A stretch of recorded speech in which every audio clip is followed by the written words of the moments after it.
This was my second entry into this world. Welcome to the Jing Yuan Continent. Please choose your profession. I selected Archer as my profession without thinking. Upon entering the game, I immediately chose the Archer profession because I had just returned with Reborn and possessed Soul Steel, the only talent on the entire server. Soul Steel allows any creature that dies within a 1,000-meter radius of me to release a Soul Fragment, which only I can see. After absorbing this Soul Fragment, my attack increased by 1 point and attack range by 1 meter permanently. And it could be stacked without limit. I soon created my character and named myself Aegean Shong Bairo. After arriving at the beginner's village, I was surprised by the constant stream of players pouring in. But luckily, as a Reborn player, I was already aware of this. I didn't stand in the long line at the village entrance gate level-up spot like everyone else. Instead, I went to a hut, found a villager, and activated a hidden quest. I gave the villager my system-gifted longbow, and with his help, jumped over the wall and exited the beginner village.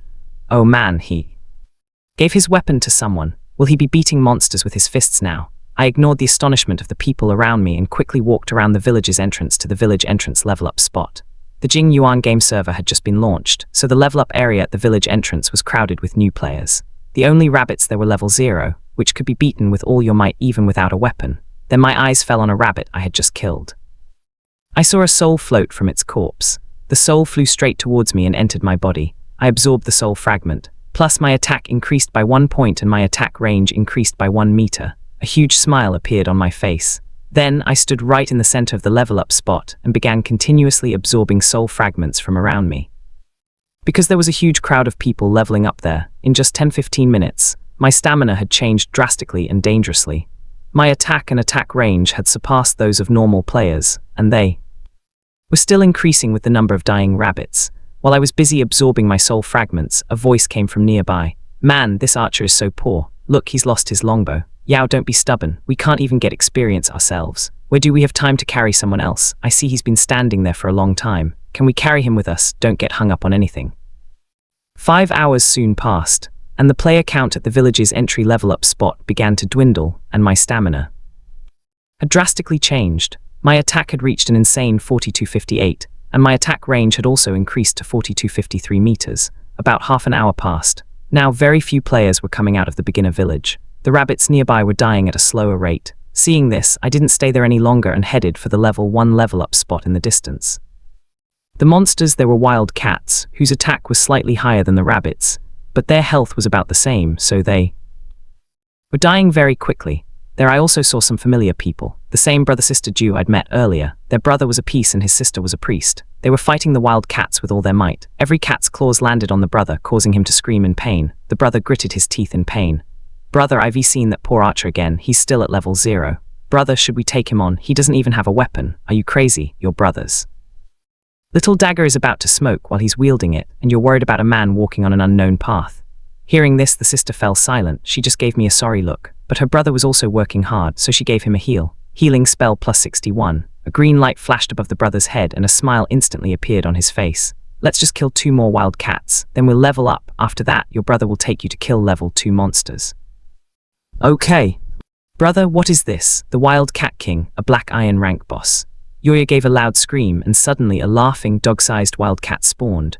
The Wild Cat King was a black iron rank boss. A faint purple glow radiated around the boss's body. This sudden change surprised all nearby players, and their eyes were riveted directly on the Wild Cat King. The crowd erupted in chaos, and a large number of players began rushing towards the Wild Cat King. Some players with ranged professions had already launched their attacks. There's no limit on the number of players who can kill field bosses. As long as your attack range is sufficient, you can attack the player. Afterward, the boss's experience increases based on the damage dealt. Those who deal less than 1% damage are not counted, while the item rewards go directly to the player who kills the boss with the final hit. Amidst the commotion of the entire crowd, I stood completely still. Because only I knew that the spawning of this Wild Cat King here was no coincidence, but a mechanic of the Shingen game. When a large number of monsters die in an area, the chance of a regional boss spawning increases. This Cat King was exactly the same, except in an area with rabbits. By this time, the Wild Cat King had been hit by attacks from a few ranged professionals. Everyone was excited, because if their attacks were dealing damage, it meant the Wild Cat King could be killed. But everyone was stunned when, even after numerous ranged attacks hit the Wild Cat King, only a few numbers like -2 and -3 appeared above his head. The boss had absorbed 98% of the ranged damage without any effect. This sight stunned all the players nearby. Only I in the entire area knew the real reason behind this. The method of damage calculation in Shinju games was completely different from other traditional games. No damage would be dealt unless your attack broke the enemy's defense. No matter what forceful tactics you employ, these players' attacks completely enraged the Wild Cat King. With a terrifying scream, his sharp claws emerged, and he launched a deadly attack on the crowd in front of him. Entire group of warriors standing right in front of the Wild Cat King was wiped out in a single blow. One poor, unlucky player even dropped an equipment, which was quickly snatched away by a nimble thief nearby. Run, we can't break its defenses. This monster is now mercilessly devouring everyone. Hearing this, the crowd immediately panicked. Seeing the players fleeing after being attacked by the boss, I gave him a cold smile and headed straight for the Wild Cat King. Is the path clear now? At that very moment, the Wild Cat King also saw me approaching. A swell of pride and hatred for me was clearly visible in his eyes. What a fool this man is, he's coming to fight me empty-handed. Even the players who were running behind in fear were stunned to see me, and that brother-sister duo was left with their mouths wide open in surprise. While everyone was in shock, a game notification rang in my ears. It was a world broadcast. Congratulations, player, you have killed the Black Iron rank boss, Cat King, because you are the first player on the entire server to kill a Black Iron boss. You receive prestige points, a silver rank piece of equipment, and the unique title of Pioneer.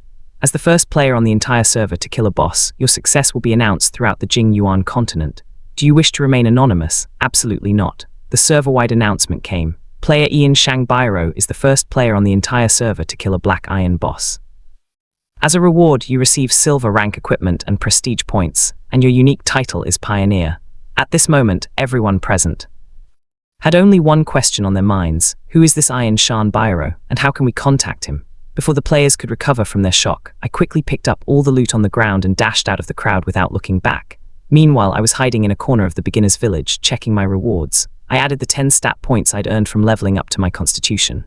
Then I noticed a glowing green item in my inventory, exquisite vile cat boots. This Black Iron boss had dropped a bronze-ranked piece of equipment, presumably as a first kill reward, but I was only at level 2, so I couldn't equip these boots.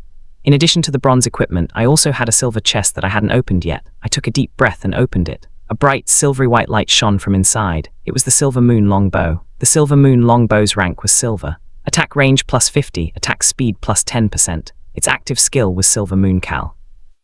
Activating it increased my firing speed by 200% for 10 seconds. With a cooldown time of 1 hour, my eyes lit up. I needed the Silver Moon Longbow skill the most. It would completely eliminate my weakness of slow attack speed and speed up my monster clearing. I put on my Silver Moon longbows and, pretending to be a noob, joined the leveling crowd. I crossed the area with the wild cats and headed straight for the leveling spot with the wild dogs. There was no shortage of players here either, but the crowds were a little less than before. I arrived at a place where there were a lot of people, and I was happily collecting my soul fragments, occasionally shooting arrows in the air for show. Just then a small shadow appeared next to me.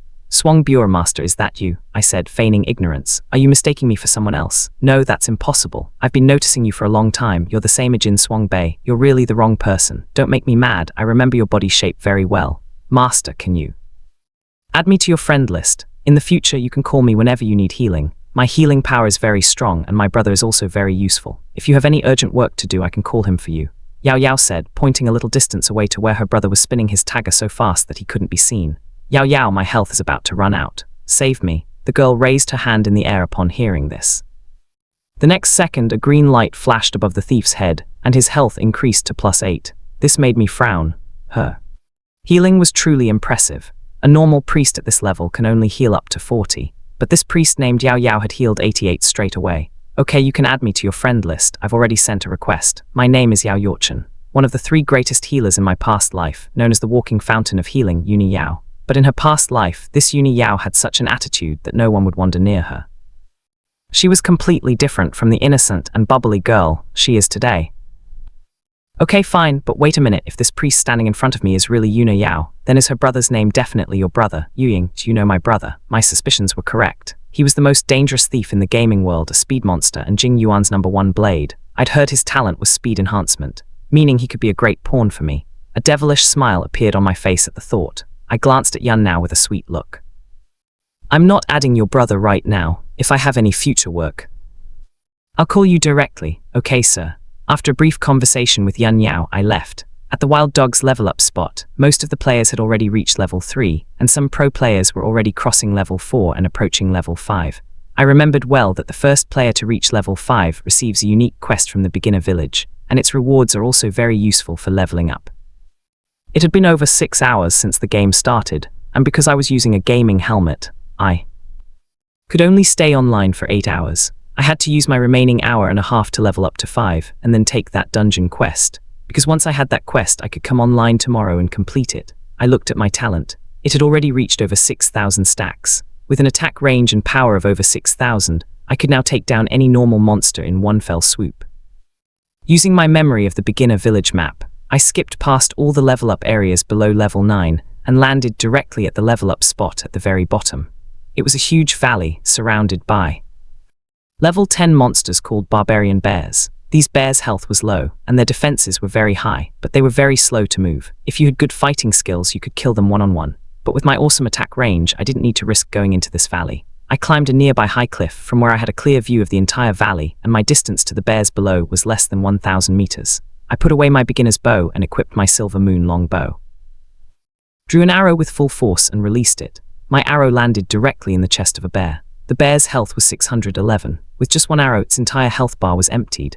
I had killed the barbarian bear and earned 180 experience. I drew another arrow and aimed at the next bear. I killed a bear with full health, gaining another 180 experience. From then on, I became a merciless shooting machine. Every arrow shot from my bow killed a bear. In no time, I reached level 5. As I reached level 5, a game notification rang in my ears. Congratulations, you are the first player to reach level 5. The Chief of Beginner Village is very impressed with your strength. You can go to the Chief of Beginner Village number 3 to collect your reward. Finally, my unique quest had arrived. Overjoyed, I immediately broke a return scroll and returned directly to Beginner Village. I quickly found the village chief. He said, I have a very important task I need your help with. Will you help me? I said, of course I will. The chief smiled and said, very well, I knew I wasn't trusting the wrong person. A lava demon lives in the volcano to the west of the village. I want you to defeat it and use the scroll to seal it forever. I had triggered a unique hidden quest called the Volcano Demon. The quest description read, a lava demon is hiding in the Sunnier volcano, located in the westernmost part of the beginner area. Take this sealing scroll and seal the monster. I had 3 days to complete this quest. I checked my time and only 10-15 minutes remained until my 8 hours were up. So I immediately logged out of the game right away, as it was a unique quest. After I accepted it, no other player could accept this quest from the chief. I took off my gaming helmet. After playing games all night, my stomach was buzzing. So I quickly made myself some instant noodles. After eating my fill, I fell straight into bed and fell asleep. Time passed very quickly, and in a blink of an eye, it was 12:00 a.m. A light flashed, and I was back online in the game. I was still at the Gahul chief's house where I had logged off. I checked the game time as I had 16 minutes left last time. So my total gaming time this time was 8 hours and 16 minutes. This time can only add up to 16 hours at most, no more. After coming online, I still had that unique quest. I had memorized the entire strategy for completing this quest during the day, and I had a solid plan in mind. But before that, I had one more important task. I had reached level 5, so now I could upgrade my common skill. Players automatically receive a basic common skill when choosing each profession. The basic common skill for an archer is single heavy arrow, which can be upgraded to double heavy arrow. I went to the village archer guide mentor and spent 100 copper coins to upgrade my single heavy arrow to double heavy arrow. Then I opened my friend list, where my only friend online was Yao Yahu Yunch. I immediately sent her a message. I have a quest that requires a healer. Will you come with me? Over at the level 4 wild boar spot, Yao was terribly bored. Leaning against a tree and playing with her beginner staff. A short distance away, Thief Yuying was once again swinging his dagger at lightning speed. Yao Yeru was startled by the sound of Ding Game's message. It was my message. The bored girl suddenly jumped with joy and replied without a second's thought. Absolutely. What could be more joyful for me than doing a quest with a legend like you? Okay, send me your location. I'm coming over there. Yao Yeru immediately sent me her location. I did it. I took the right path and reached her in no time. The little girl was overjoyed to see me and started jumping with joy, waving her fair hands. I said, leveling up here is too slow. I'll take you to a much faster place. Without another word, I immediately invited Yao Yao to my team. Okay, I'll come with you. Yao Yao left her brother's team without a second thought and joined mine. Yuying, engrossed in killing wild boars, didn't notice it at all. Until she killed a boar and noticed something was wrong with her experience. Then she realized her sister was gone. Where did Yao Yao go? Yao Yao, where are you? You could have told me before leaving, Yao Yeru said. I've teamed up with Shang Biro Legend and we're heading to a higher level spot. What, Yao Yao, you're still a child. Be careful of these bad guys. Come back quickly. Yoing trembled with fear. Even though it was a game, he couldn't let his sister get hurt. I have to warn that Econ Shuang Biro. But why is this player showing as not found? This bastard didn't even add me to his friend list. This bastard, Econ Shuang Biro, just stop. I took Yao Yeru back the same old route to the level up spot where the barbarian bears were. Yao Yao asked, are we going to kill level 10 monsters? Will we be able to defeat them? I said nothing. I just smiled. I stood on a higher ground and drew my arrow. The bear's health was 627. As soon as I released the arrow from my bow, the bear standing below collapsed to the ground. I had killed the barbarian bear. I gained 75 experience and absorbed another soul fragment, increasing my attack and range by 1 point each.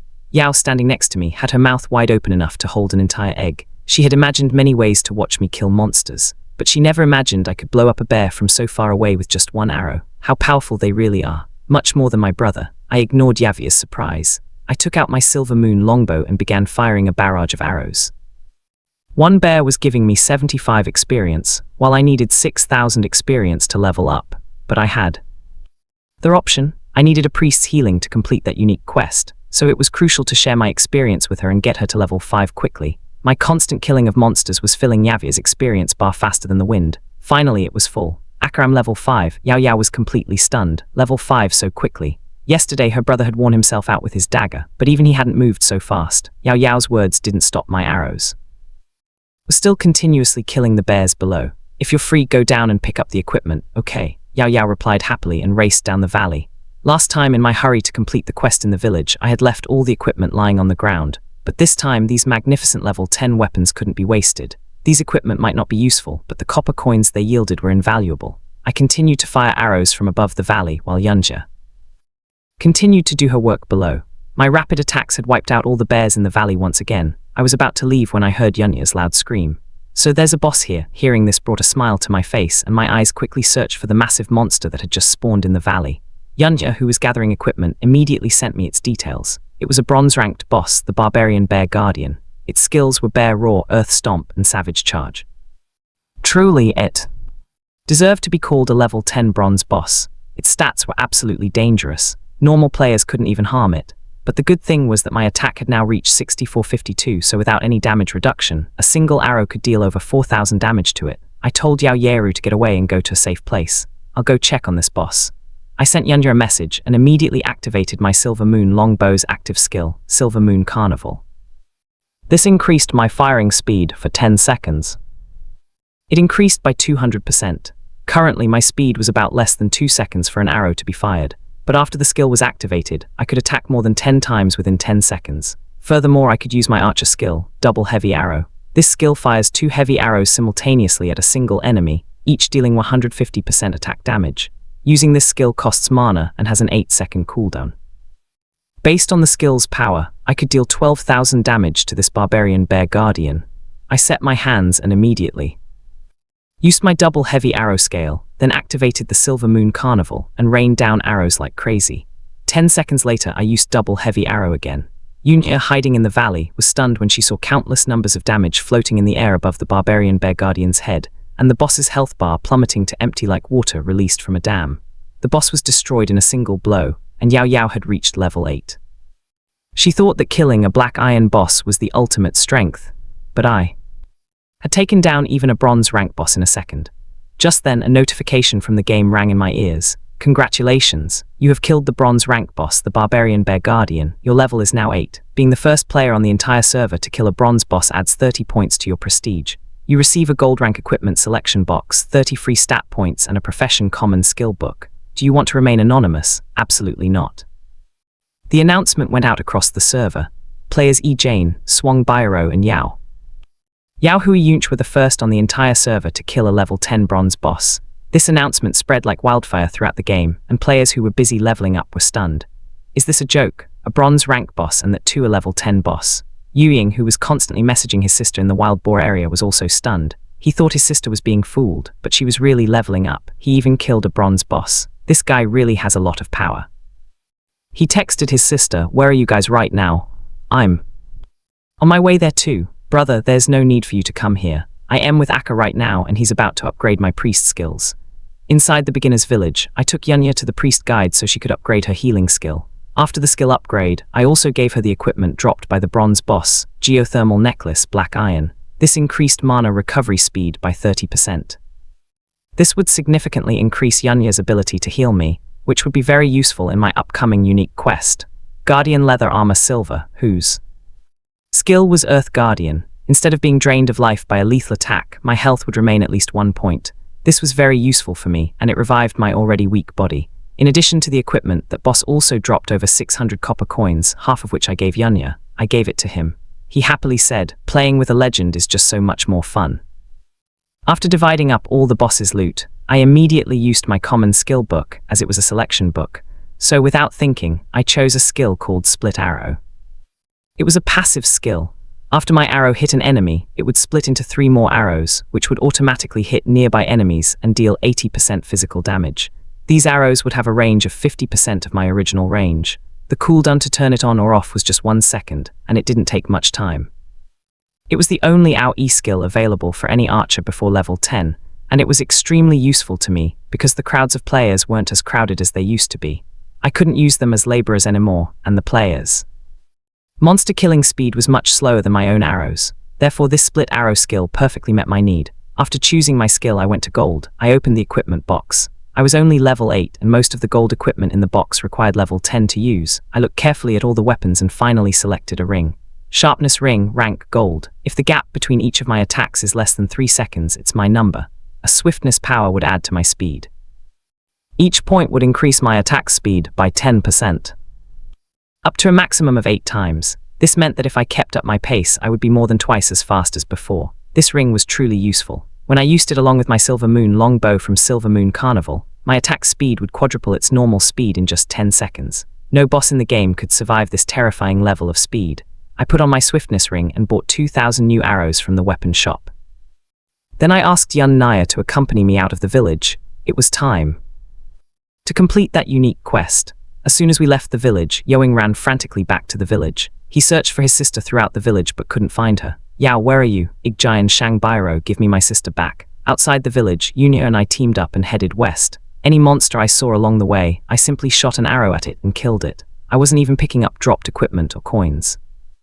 I was simply killing them to increase the power of my talents. Yaya said, I wish my brother was here. He runs so fast, picking up his equipment wouldn't waste any time at all. Hearing this, a light went off in my mind. Yuying may or may not have had any other talents, but he was unmatched in running.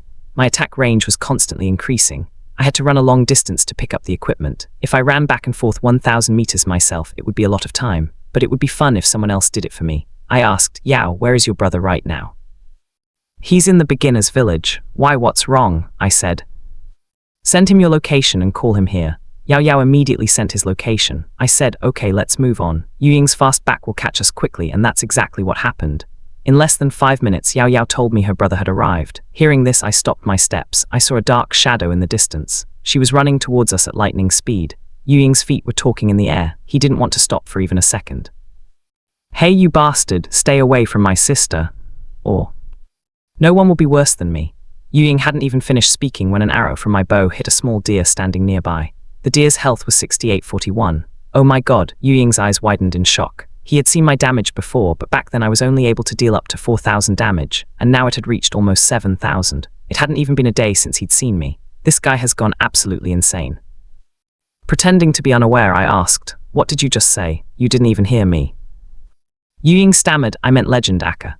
What's your point? I said. I heard from Yoya that you're a very fast runner, so I wanted you to do me a favor. Can you pick up the equipment that's fallen far away from me? I can't pick it all up alone. What equipment? I'm the greatest thief king of the future with an S-rank talent. That's impossible for me. I won't do it at all. I said, we'll split the profits from whatever equipment we sell. The deal was sealed. Yuying immediately joined my team. He had just seen my strength, so he was convinced that I really couldn't pick up all the equipment, and the demand for new weapons in the game was very high. With the full support of governments around the world, the game's Xing Yuan game was rapidly gaining popularity, but the in-game weapon drop rate was terrible. This was why most players still didn't have any. I didn't have proper weapons. Even a strong player like me was still wearing the clothes of a beginner. This showed how poor the drop rate in this game was. You thought if he had to work a little harder and even risk his honor to give his sister a good life, then what's the harm?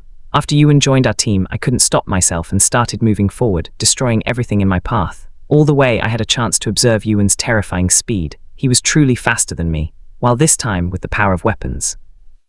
My agility had reached 68 points, which is normally equivalent to a level 10 thief with full agility. His agility was beyond my imagination. He was only at level 4, yet he was capturing everything at such a high speed without even dropping a single weapon. What was his true talent? But one thing was certain: if he tried his best to escape, no one would be able to catch him. To my surprise, Yuying was on cloud 9. Even though Xing Yuan's drop rate was very low, his monster-killing speed was so high that he was getting a lot of equipment from the huge number of monsters he killed. This white staff will sell for 80 copper coins. I'll buy a durian fruit for Yao with it. Wow, another weapon. It will sell for 120 copper coins. I'll feed Yao with grid fish. These shoes are also sold. This money will buy dinner for Yao. The three of us continued to kill monsters and finally reached the volcano area in the westernmost part of Beginner Village. Because I had the ceiling scroll, the volcano demon Calder caught my eye. Inside this volcano area, I was constantly taking fire damage, and the closer I got to the volcano, the more dangerous the fire's effects became. In my previous life, people had thoroughly figured out how to defeat this volcano demon. Fortunately, I had a brilliant priest like Yenny Yao on my team, and now Yuying was also with us, so completing this dungeon was no big deal. I told Yuying, go ahead to the volcano area and provoke all those little fire ams and bring them here. He replied enthusiastically, no problem. Yao Yao, you take care of your brother. Don't worry, master. After explaining their tasks to them, I took a few steps back and left the volcano area. As soon as I emerged, the damage numbers that were looming over my head vanished, and Yuying entered the volcano area with pride and courage. A few seconds later, a shadow emerged from behind the volcanic rocks, trailing a cloud of black smoke. I'm gone, someone help me. These little fire ammunition are long-range mages. Yao Yao, save me. At that very moment, a green light flashed, and Yuying's health bar was instantly filled. After the upgrade, the healing spell's power had become even more terrifying than before. Yuying was stunned by Yunya's devastating healing power and narrowly avoided a fireball coming from behind. At that very moment, an arrow came ripping through the air and struck a small fire ammunition running ahead. The arrow, upon hitting the monster, instantly split into 3 more, killing 3 nearby fire ammunition in one fell swoop. In less than a second, 11 small firearms were killed. Before the remaining monsters could even comprehend what was happening, another arrow struck them, and complete silence fell. Yuying stood at a distance, watching all this in utter shock. He had overestimated my strength as much as possible, but now he realized that he had still called me karma. Have they always been this dangerous? You're talking about Shang Biowaka. He's been like this from the beginning, Yao Yu said softly. I also have an S-rank talent, Yuying said softly. So why am I so ashamed of myself? The smaller monsters had been cleared. Now we had to draw out the boss. Inside the volcano, I explained some important things to Yuying and then sent him inside to provoke the boss. Although this flame demon Calder was a field boss, it also had its own fixed area. Therefore, it wasn't possible to lure him out and kill him. But for me, things were different. My attack range had exceeded 7,000 meters. It was so far that I could attack across the entire Sun Ye volcano. If this boss Calder showed his face just once, I could blow him up in an instant. And my pawn, Yuying, was the sole task of provoking the Calder and bringing him out. A terrifying and heavy sound echoed from within the Sun Air volcano, and then a black shadow appeared. Huge clouds of smoke rose into the sky. Along with this terrifying sight, a gigantic shadow emerged, tearing through the boiling lava in the center. Damn, you mere mortals, how dare you try to disturb the great Calder. Flame Demon Calder, Silver Rank Boss, Skills, Flame Ra, Summon Demon, and Magma Eruption. Calder's voice resounded like a giant bell, echoing throughout the entire Sunnier volcano. A powerful tremor was felt. Players leveling up in the distance also heard the deafening explosion, and in the blink of an eye, the entire game's regional chat box was filled with messages. It looks far more powerful than that barbarian bear guardian. The only thing it possesses in this world is its health bar. It's no longer a threat to me. As soon as it appeared, I rapidly swung my hands and immediately used my double heavy arrow skill. Flame Demon Calder, standing in the distance, roared with rage, but it couldn't leave its main area of the volcano, so it could only vent its anger on the ground. Calder's massive hands struck the ground, shattering the surrounding volcanic rocks. A large portion of the ground even caved in. After a few arrows, my attack speed began to increase rapidly. Seeing this, I immediately activated the Silver Moon Longbow's equipment skill, Silver Moon Carnival, which doubled my attack speed. At that very moment, the speed of the arrows flying from my hands suddenly increased. I attacked Flame Demon Calder with a terrifying firing speed. Countless numbers of damage floated in the air above Flame Demon's head, and his health bar began to drop rapidly like water from an open dam. Yu Ying, standing nearby, was stunned by this sight. In less than half a minute, Flame Demon's health bar was completely depleted. I can't give up. Master Laurent, I have failed. Game notification. You have successfully defeated Flame Demon Calder. Please quickly seal his demon core. The demon core floated in the air near his corpse, emitting a terrifying firelight. I picked up the sealing scroll and hurled it directly at the demon core. I had successfully sealed the demon core. The quest was complete. Seeing completed, written next to that unique quest, filled my heart with joy. This first kill directly dropped 2 gold rank equipment and 1 gold rank item. The demon staff, gold rank. Its active skill was summoning small demons. Based on my mana, it could summon 3 small fire amulets to aid in battle. Its passive skill was Mana Burn, which cost twice as much mana to use, but its magic power increased by 130% of its normal strength. It was clear that it was the perfect equipment for a mage. The summoned small demons could act as a shield, and using Mana Burn could greatly increase attack power. The Demon Collar, gold rank, its active skill was Demon Body Exemption, which when activated, nullified all negative effects on the body and had a cooldown time of 1 hour. Its passive skill was Blood Burn. Wearing it restored max health to 90% of its previous level and increased resistance by 50%. In addition to these 2 pieces of equipment, a gold rank item was also used. Demon's Whisper rank gold. This was a one-time use item that could confuse a single enemy for 5 seconds. Acquiring this item was going to be a huge help in my future plans. Just then I noticed a large crowd of players had gathered outside the volcano area. From the crowd, a tall, bearded, middle-aged man emerged. Hello, I'm Beishan Aidu, Vice President of the Beishan Guild. Did you guys just kill this boss? Yaowing and Yunya Yao didn't say anything, but instead turned their gaze straight to me. Seeing this, Beishan Aidu immediately understood that I, Ijian Shangbairu, was the leader of this 3-person team. He asked, "Are you interested in joining our Beishan Guild? I'll offer you a Hall Master position." This caused a commotion among the onlooking crowd. Shan Bairo Legend only has 1 Hall Master position. I think you should change your name from Beishan Aidao to another Knife Marlow. People were shocked again when they saw this, because it was Yushin Danshan, the president of the Yushin Guild. Ijian Shangbia, if you join our Yushin Guild, I will make you first elder as promised. If your performance is good, I can even promote you to vice president. Yes, my vice president. In my previous life, this Yushin Guild spared no effort in harassing people. Those bloody scenes of colluding with evil gods to deceive players were still fresh in my eyes, and it was beckoning me to join their guild. I was thinking, how funny. If I hadn't had to go back and submit my quest, I would have turned on PK mode right now and blown this Yushin Dongyan away in one fell swoop. Sorry guys, I have no intention of joining any guilds right now. I accepted Beisha Dao's friend request and then broke my return scroll.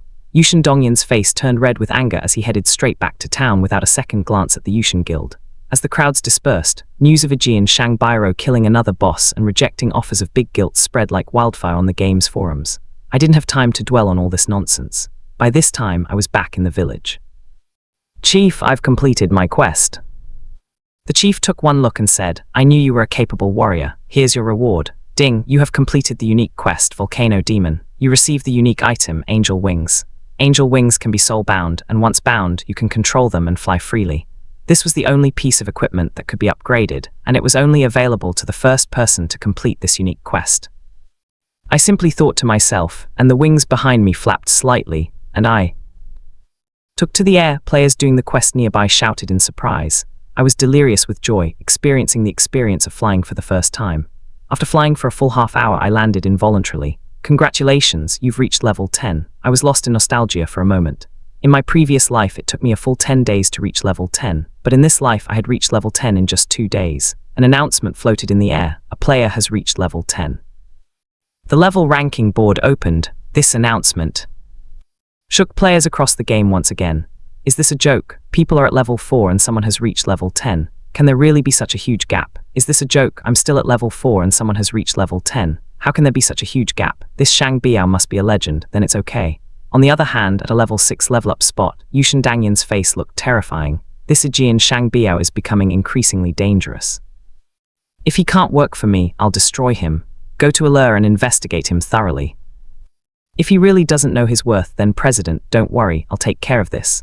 I sent a screenshot of the demon staff to Beishan Gidao. Although there was an auction house in the Xing Yun game, it charged a hefty 10% fee. So why not save some money? Shortly after I sent the screenshot, I received a reply from Beishan Aidu. I'll pay you 100,000 copper coins for this equipment. Tell me the location and we'll trade right there.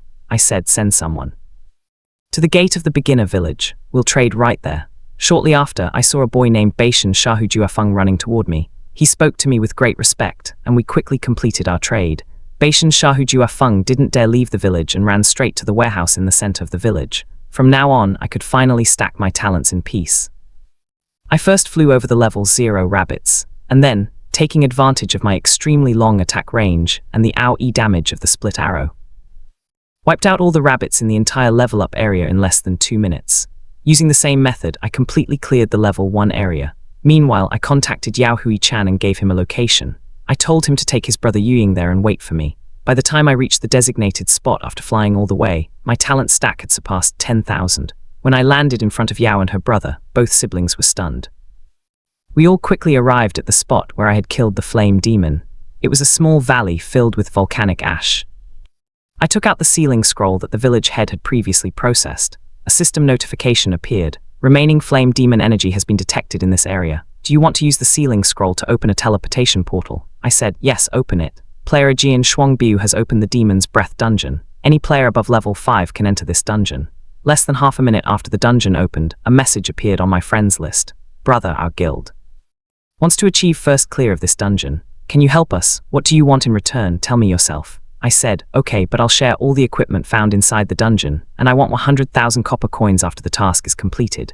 Beishan Edu agreed without a second thought. If they achieve first clear of the dungeon, the impact of the worldwide announcement would be so great that any cost for that much advertising would seem insignificant.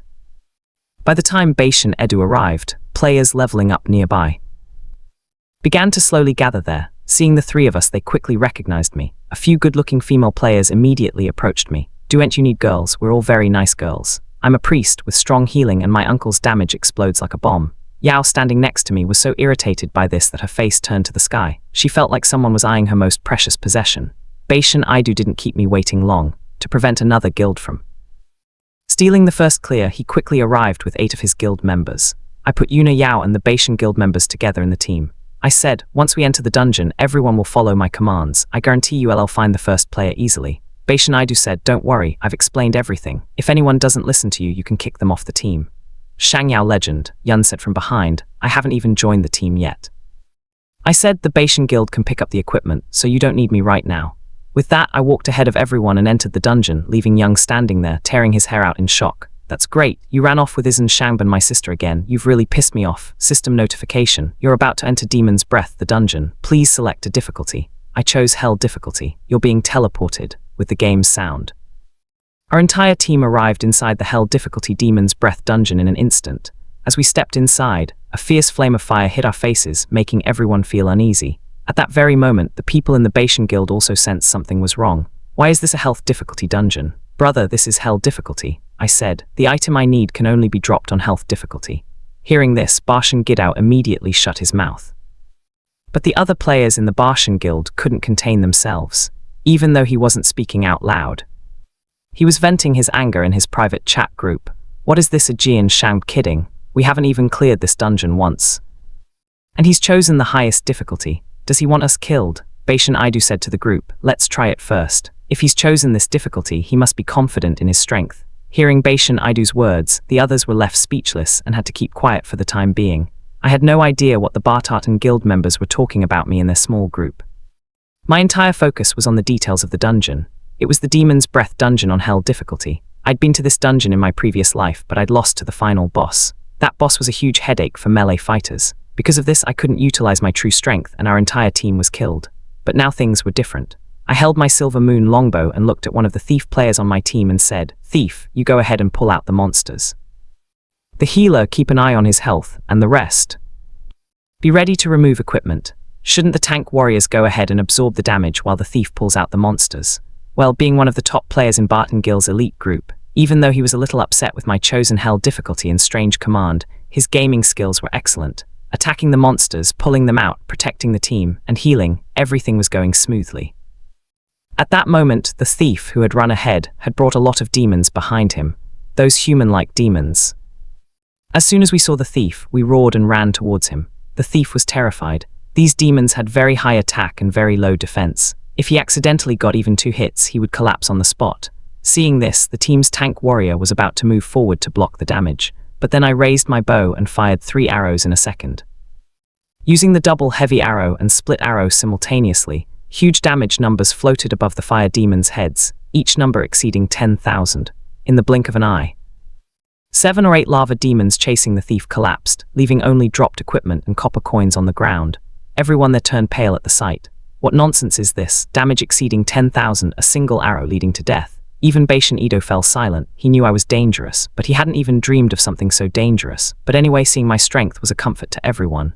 I said, "Why are you standing around like statues? Quickly pick up the equipment." Hearing this, everyone came to their senses, and the tank warrior was the first to run and pick up the equipment. As for the thief player, he went ahead and started pulling out the remaining lava demons. In less than a minute, I wiped out all the fire demons at the valley entrance. Seeing the monsters die at such a frightening speed, even the elite team of the Bashan Guild, who had experienced great feats in the game, broke into a sweat. I asked, "Do you need these equipment? You can name your price." Bashan Yedu was a very straightforward person. He offered a good price, based on the market rate for gold equipment. I didn't argue much. We all moved forward and soon reached the exit of a cave. As soon as we entered the cave, some demons hanging upside down from the ceiling caught everyone's attention.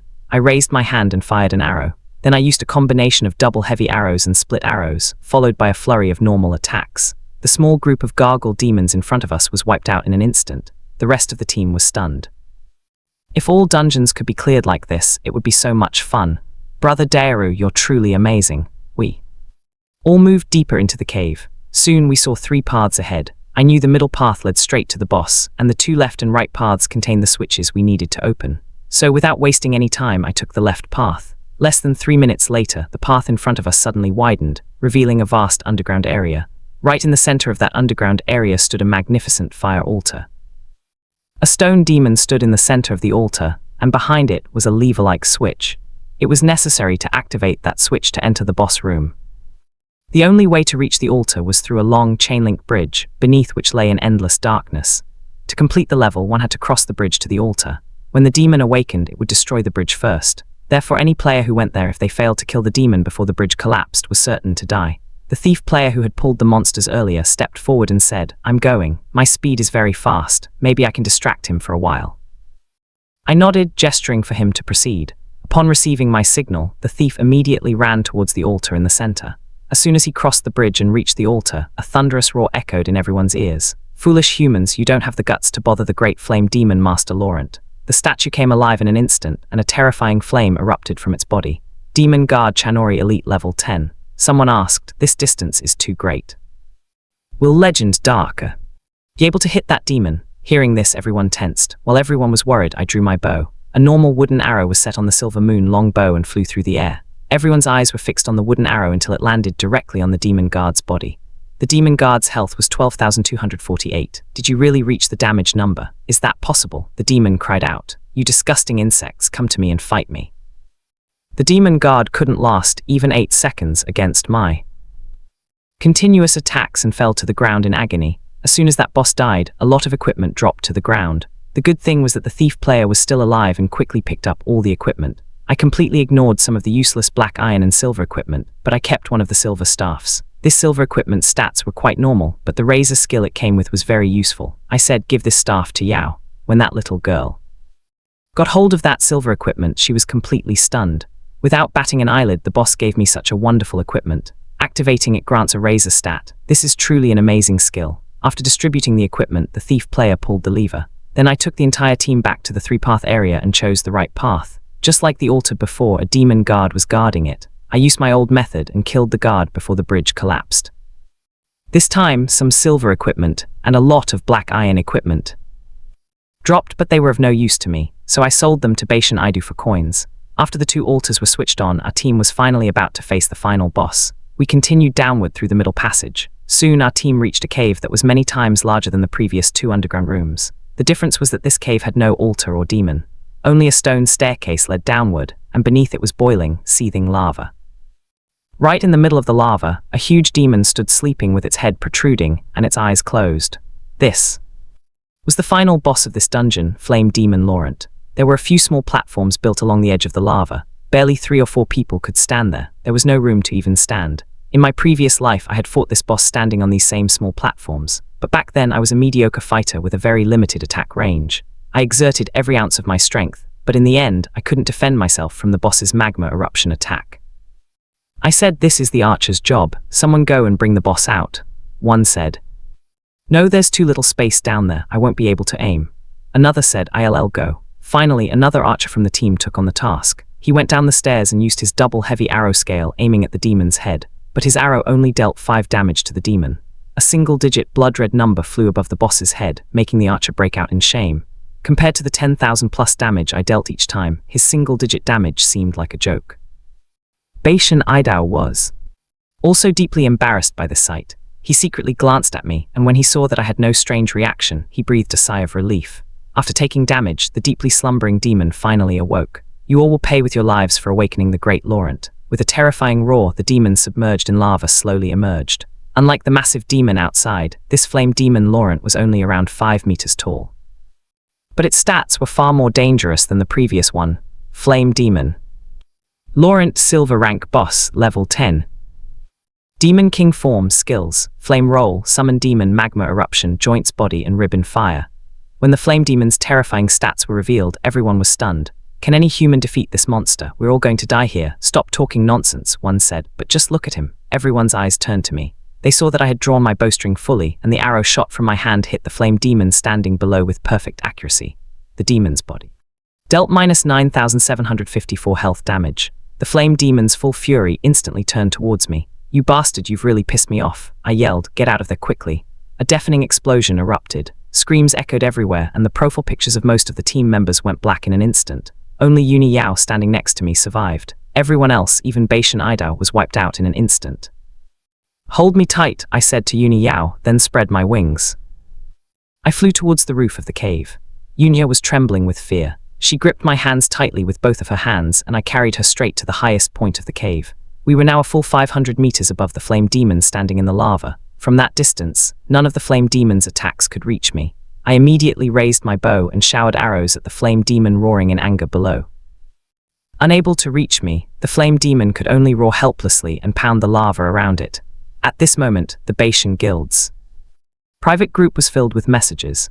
"What kind of ridiculous damage is this? I'm a tank warrior with full health and I was killed in one hit. Will the Shuangbia agents be able to defeat this boss? He's not dead yet, he's still attacking him. I used all my strength. I activated the Silver Moon Carnival. Yao Yao used her skill. May this light protect you. Return victorious." I said I will. After Yao Yao gave me the reaction state, Flame Demon used his full screen AoV attack. With no way to escape, Yao's health bar instantly depleted. But this gave me precious time to attack. I dove through the air like a zombie, dodging his every move. Laurent was raging like a mad lion by this time, but none of his attacks could even touch me. I started using my kiting strategy. Thanks to my nimble movements, Laurent's health steadily dropped until finally it reached the point where I could finish him off in one blow. Without wasting a second, I pulled my last arrow with full force. All the team members who had been killed were worried about me. But before they could respawn, the game notification rang in their ears. "Your team has successfully cleared this dungeon. The Hell difficulty dungeon has been cleared. This is impossible. Players Aegean Shangbairo, Yao Yeru, Hui Yunch, Beishan Idu, and the others have cleared the Hell difficulty Demon's Breath dungeon first on the entire server. Their feat will be recorded in the history of the entire Shingan continent." This notification, floating in the air, shocked Beishan Idu and everyone else. They had launched their first attack on the boss, and less than 3 minutes had passed, and that terrifying final boss had already been slain by me. The speed was truly insane. At the same time, in another normal difficulty dungeon, Yushin Dongyan was sweating it out with his guild's elite team, fighting the final boss. Unlike the Hell difficulty, this normal difficulty boss stood on a vast flat ground, and its stats were vastly different. If you draw monsters wisely, this difficulty isn't that big of a deal. "President, it seems that this time the first player will be our Yaoxian guild." "Yes." Indeed, a smile appeared on Yaoxian Dongshan's horse-like face. That asshole Beishan Idao must still be licking Aegean Shuangbairo's feet. Just then, a notification rang. Player Aegean Shuangbairo and Beishan Idao's guild had completed the first clear of Demon's Breath. A member standing nearby was shocked and exclaimed loudly, "President, they had not only cleared it, but they had also made the elite team fighting the Hell difficulty boss sweat, and their limbs go numb for a moment." The result was that the boss went berserk. He immediately devoured the players with low defenses, and then turned around and crushed the warrior who was blocking all the damage. Everything spiraled out of control, and that entire team was wiped out very quickly. At the dungeon entrance, Yushin Danthian held the player's face tightly with his right hand. He made a terrified face and said, "Who told you to shout so loudly? President, I'm sorry, I'm in pain. Ding, you've killed the silver rank boss, Flame Demon Calder. You get 0 experience." I frowned. After level 10, you can't gain any experience until you complete the beginner trial and go to the main city. The reason I was still here was the dungeon's first clear reward, and the gold treasure chest hidden in the beginner village. The entire team had already left the dungeon. I took a look at the equipment in my inventory and sold 1 gold equipment and 4 silver equipment to buy Idu, keeping 2 for myself. Flame Blood Gold rank level 10, its active skill is Fire Path. After turning it on, a path of fire would form behind me wherever I went for 10 seconds. Any enemy crossing this path would receive 50 health worth of burning damage every second. Its cooldown was 1 hour. Hellstone Necklace Gold rank mana plus 50 resistance plus 20 mana recovery speed plus 20% of its active skill, Hellfire Ring. Using it cost 30% of my max mana and created a ring of fire around me, increasing my resistance by 100 points and blocking incoming damage by 100 points until the ring broke. Shuang Bairo Legend, thank you very much. There was just a little bit missing. Otherwise it would have been the first to clear Yushin Guild. I said it was a fair deal. I said goodbye to Beishan Idu, had some important talks with Yuna Yao and then logged out of the game. Before logging off I took a look at the level ranking board. I was still at the top. In second place was Yun Neu, who had gained considerable experience and reached level 9. In third place was Yuying. This guy had also been with me for some time, and his level was now 8. I took off my gaming helmet. I picked up my phone and checked my bank account balance. When I saw the 7-digit balance on the screen, a genuine, relaxed smile finally appeared on my face. Then I spent Rupee 99 lakh online and booked a gaming cabin. Compared to a gaming helmet, the gaming cabin would give me 2 extra hours of game time. For other players, those 2 hours might have been just a little extra experience. But for me, it simply meant the opportunity to showcase my talent for 2 full hours. Previously, I didn't have the money to buy one. But now that I had the money, I couldn't waste such an opportunity. The workers were incredibly fast. Shortly after I returned from dinner, someone came to my house to install it. In a little over an hour, the gaming cabin was completely set up. Once the gaming cabin was ready, I could get back online. After getting online, I went straight to the village chief. "Are you here?" I said. "Chief, I want to start the beginner trial." He asked, "So, which difficulty beginner trial do you want to choose?" "The outcome of this trial will have a profound impact on your entire journey ahead, so make your decision carefully." The warning message, written in red, was staring me in the eye, but I paid it no mind. My entire focus was on the selection panel that opened before me. Hell difficulty, Monsters Health 6400, all stats increased by 300%. I said, "I'll choose Hell difficulty." The chief's smiling face instantly turned pale. "Young man, I would advise you to think again." I said, "I've made up my mind." Seeing that I was adamant, the chief didn't say anything else. He simply said, "Good luck." He activated teleportation for me. A pale blue teleportation circle began to glow beneath my feet, and the next moment I vanished from the village. A bright light flashed, and I found myself in a dimly lit underground ground. The entire ground was about the size of 2 football stadiums. I was standing at the very edge of the ground. The game notification sounded. Player YE and Shuang Bairo, use. Are beginning a trial of health difficulty. This time your enemy is named Berserker Gratch. As soon as the game sound stopped, the Berserker Gratch standing in front of me opened his eyes. His blood-red eyes stared at me. "Are you the challenger?" Berserker Gratch 10, skills, Fury, Demon God, Blood Rage and Blood Excitement. Even though I was insanely prepared, the sight of Berserker Gratch made me swallow my saliva. Its stats were truly terrifying. My plan could have worked. But right now, my heart was pounding. The good thing was that in a previous life, someone had posted about Berserker Grass on the game's forums and had even figured out a way to defeat it. The method was that Berserker had no long-range attacks, and this weakness could be exploited by kiting, and the best way to do that was by flying through the air. This was why it was so important for me to obtain angel wings. While I was lost in my own world, a red sword blade came straight towards my face. I immediately came to my senses and quickly dodged to the side. Oh my god, I saw that the sword's strike had pierced a rock behind me. I'd made a huge cut. I looked up and saw Graal standing before me with his massive sword, his face boiling with anger. "Great Master Graal, how dare you lose your concentration?" My face turned serious, and angel wings immediately unfolded behind me. Then my body began to rapidly rise into the air, and I reached the top of the underground ground. By now, Berserker Graal had fully awakened and was rushing towards me. But with the help of the angel wings, I was already airborne, and the distance between us had closed to over 50 meters. I raised my hand and shot an arrow. damage 30,458. Due to my hard work all these days, my passive talent had already stacked over 31,000 points. The damage of an arrow hitting Barsarkar Graal at this moment was truly devastating. I drew my bow and unleashed a shower of arrows from the sky.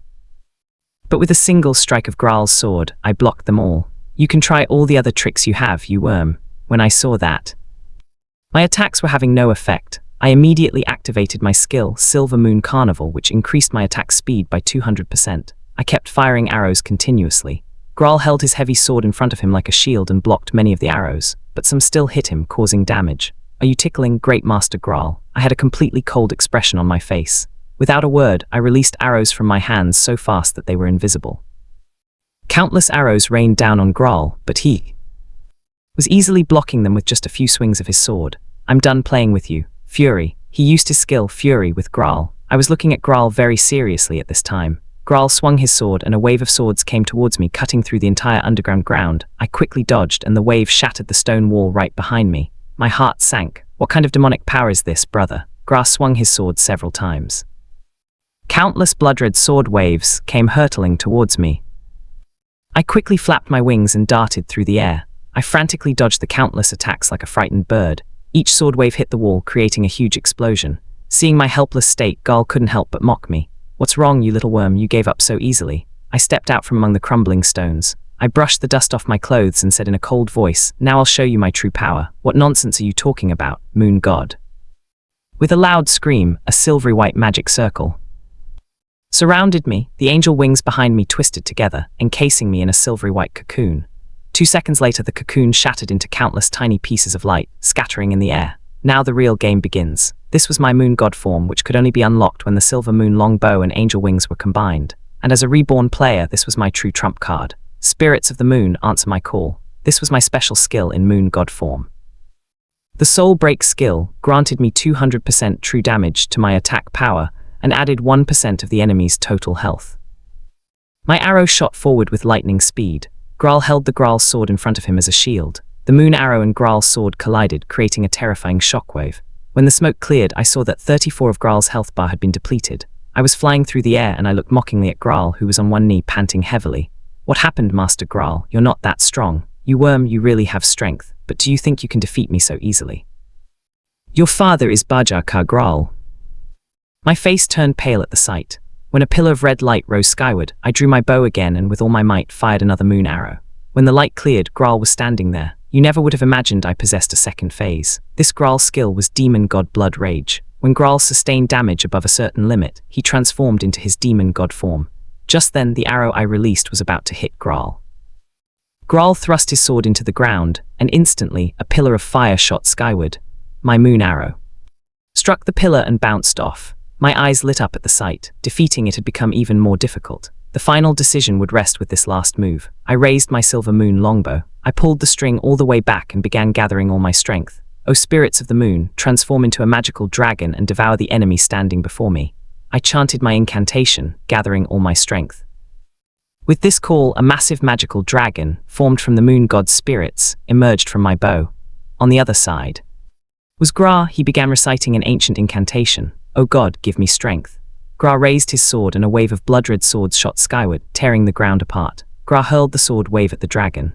As they collided, a terrifying energy storm spread throughout the underground. The magical dragon swallowed the sword wave and then exploded into a massive shockwave of red and white, sending up a massive cloud of smoke and dust. When the smoke cleared, I saw Graal lying on the ground, screaming in pain. In a moment, Graal's health bar was completely depleted, and his body disintegrated into tiny pieces of light, vanishing into thin air.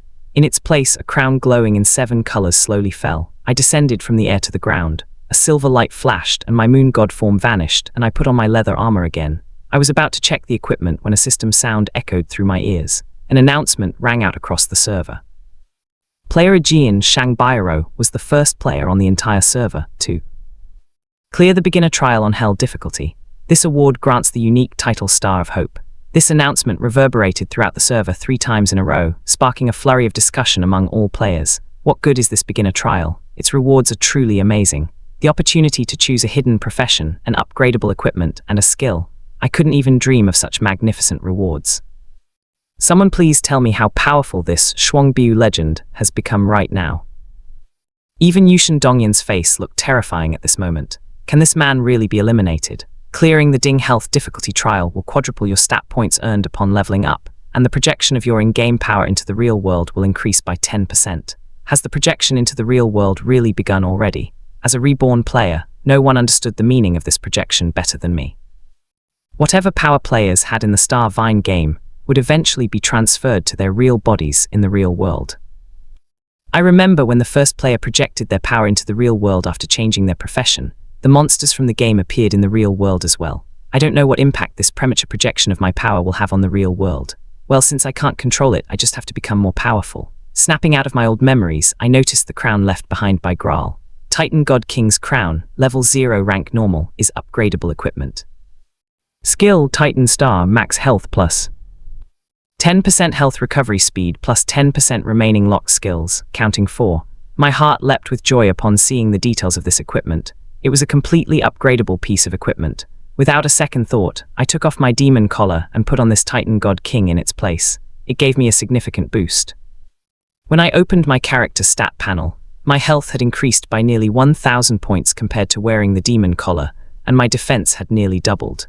It wouldn't be wrong to say that most players in the game couldn't even harm me. At this point, do you want to hide your equipment? Yes, hide it. After hiding my equipment, I left the trial area. As I left, I caught sight of the village chief, whose eyes widened in surprise. I smiled widely and said, "Chief, I've cleared the trial." The chief snapped out of his reverie. He looked at me quizzically and said, "I never thought I'd see a young warrior like you in my lifetime. I admit I mistook you for a weakling."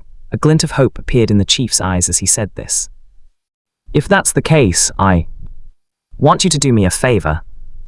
Ding Beginner Village number 233 is offering you a mythic difficulty chain quest. Past of Xingyuan, do you want to accept it?"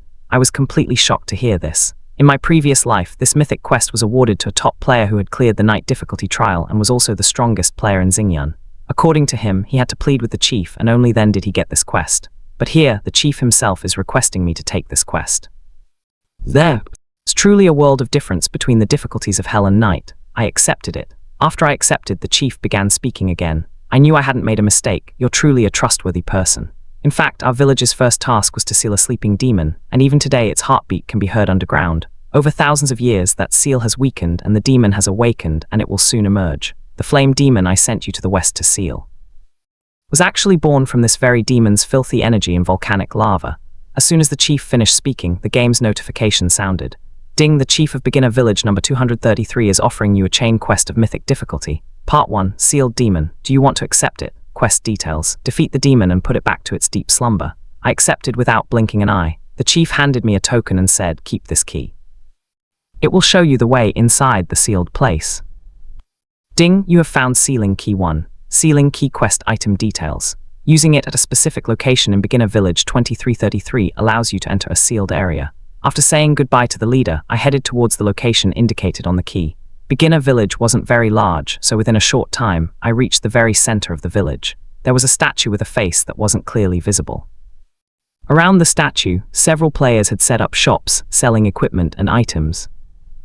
No one paid much attention to my arrival. When I took the key and went in front of the statue, a notification from the game appeared. "Ding, you've reached the right place. Do you want to use the key to enter the sealed area?" "Yes," I said. A blue light shone over my body and the next moment I vanished. Did that guy just disappear from here? What's so strange? He must have used a teleportation scroll. A white light flashed and I found myself in front of a dark underground passage. The walls of the path were lined with glowing stones, and the faint light from these stones prevented the darkness from being completely hidden.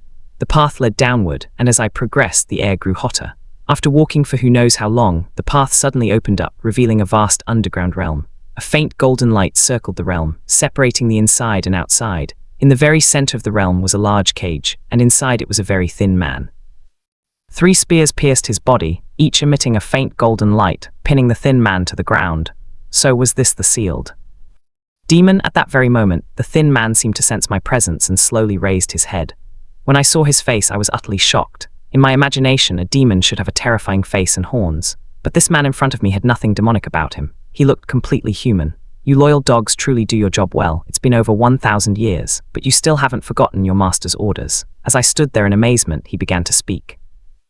"You don't have the same dog-like stench. You are the new descender. Yes, you are no dog, you are a descender. After all these years, a descender has finally arrived. Descender master, he was muttering softly, but his words brought a storm of questions to my mind. Descender, I had heard that name countless times in my past life. Players were called by that name. The only people who could see the Jing Yuan people were the original inhabitants of the Jing Yuan Continent, the Jing Yuan people. This meant he wasn't a demon, but a Jing Yuan human. But then, why did the leader say he was a demon? 1 minute, does that mean? My memories began to flood back, and soon I discovered an old story buried in the recesses of my mind. Legend has it that in a secret location, there's a stone marker inscribed with an event that occurred 10,000 years ago on the Jing Yuan Continent, changing the fate of the entire continent.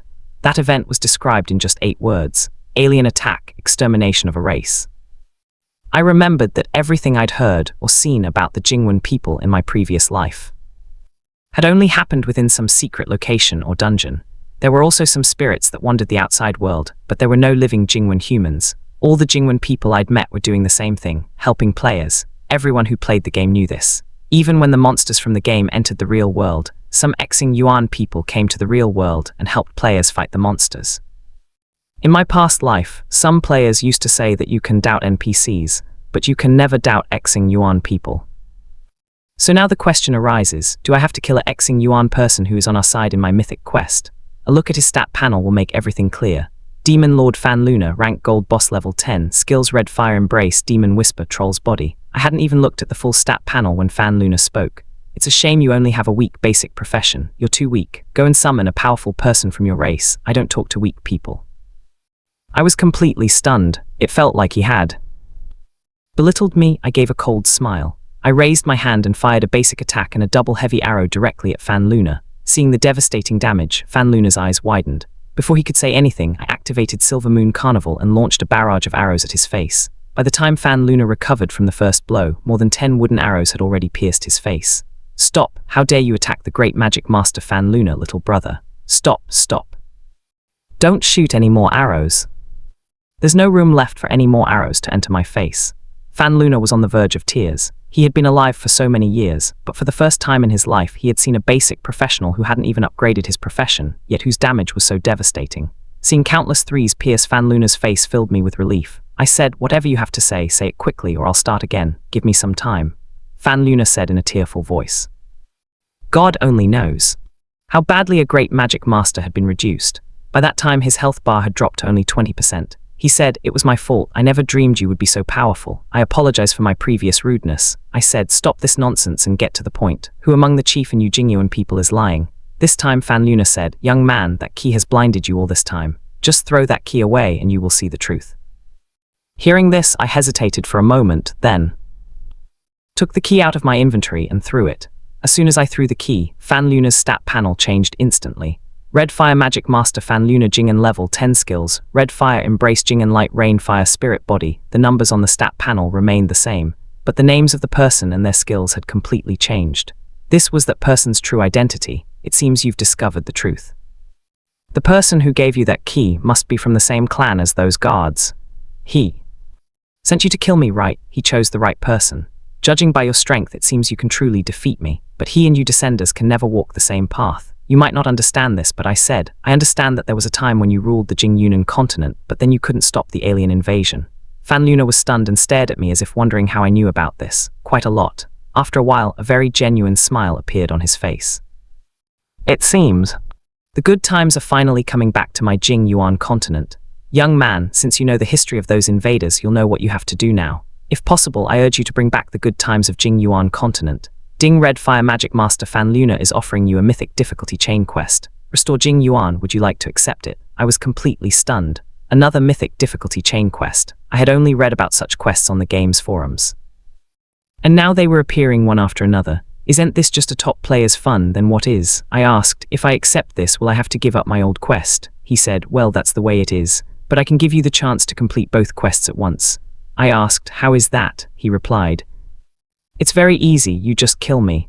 Fan Luna said this, a very relaxed smile on his face, as if he were talking about something he had nothing to do with. My heart sank.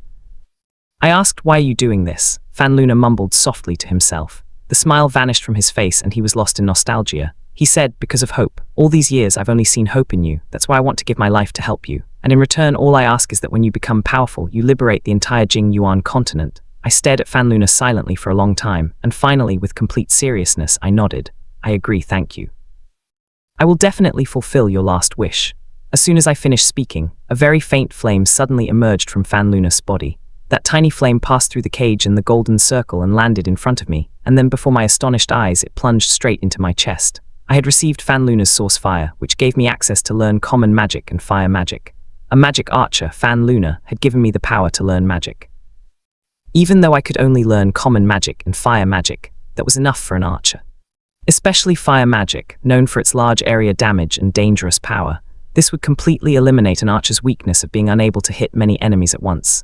Fan Luna had truly given me a great gift. He said, looking at you, you seem very happy. Now you can do your work. Without my source fire, I won't be able to survive for long. When I looked at him, I saw that Fan Luna, who had looked perfectly fine just moments before, had now become like a shriveled corpse, and his stats had plummeted. Red Fire Magic Master Fan Luna, level 10, in dying condition. Fan Luna's stats had plummeted to even worse than a normal level 10 monster. It was clear that his last moments had arrived. Seeing this, I couldn't wait any longer. I picked up my bow and with one arrow ended Fan Luna's suffering forever. Ding, you have killed Red Fire Magic Master Fan Luna. You have completed the mystery quest Past of Ijingen, Part 1. Even after the game's notification sounded, I couldn't feel any joy from completing the quest. Read the quest details Fan Luna had given me. Restore Ijingen, Part 1. Go to the underground towers of the Balloon Mountains and find a dark elf named Float. I knew the Balloon Mountains well. This location was southeast of Evernight City, one of the game's 8 main cities. It seemed I'd have to go there first.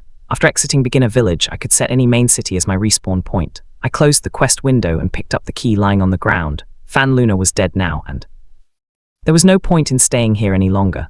As soon as I thought about it, the key vanished, taking me with it. When I returned, I was standing in front of the same faceless statue. It was time to submit my quest. When I went before the chief again, I had to look at him suspiciously. There was no strange reaction on the leader's face. Young man, you are truly a very powerful warrior. You have completed the mythic quest Past Officiating Yuan.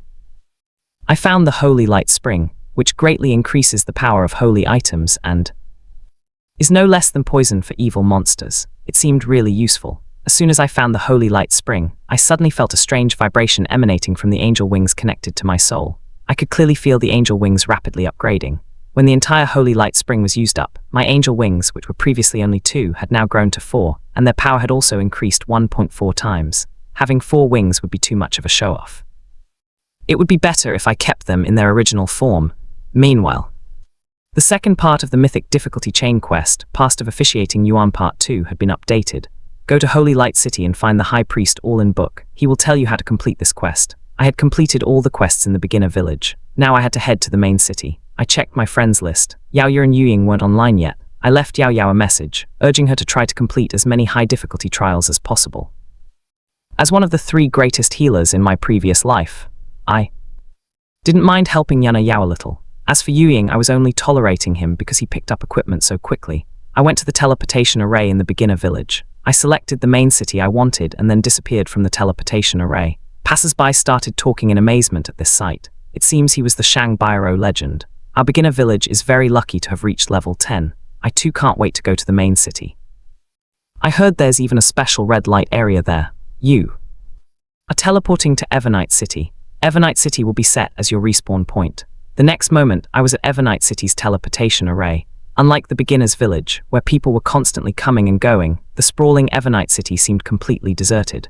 Aside from the occasional NPC soldier patrolling the streets and Evernight City residents wandering in groups of 2 or 3, there was no one else around. A short while later, I stood in front of a large building, the Profession Guild. This was where every player had to go to change their profession. Obviously, I hadn't come here to change my profession. I had a scroll to select a hidden profession, so I wasn't going to choose a normal profession. I had come here solely to learn fire magic. I knew that many fire magics deal area damage, and if I learned some of these magics, I would have no problem tagging my talents. I said, I want to learn magic from you. The guide said, as long as you meet the necessary requirements. When I saw Fire Whirlwind, my eyes lit up with joy. It was the main skill for mages using fire magic to kill monsters, and it was considered the strongest of all magic skills. I could make it my main skill and easily wipe out monsters. I'll learn that. I immediately told the magic guide my decision. He said, hey, you're not a mage, you're an archer. What are you doing here? Haven't you read the requirements to learn Fire Whirlwind? Do you have 300 mana? Get out of here. Get out of here and don't waste my time. These mages really change colors faster than a chameleon. As a ribbon player, I was well aware of the tantrums of these NPC mages, so I didn't get angry. Instead, I revealed my mana stat to the magic guide. Oh my god, so much mana, you're an archer. How can your mana be so high, he said, but it's still of no use. Only mages can learn magic. Understand, that's a firm rule here. I said, stop talking nonsense and teach me quickly. That little magic guide couldn't resist my insistence, and according to the rules, he had to teach me Fire Whirlwind. Ding, you've learned the Fire Whirlwind skill.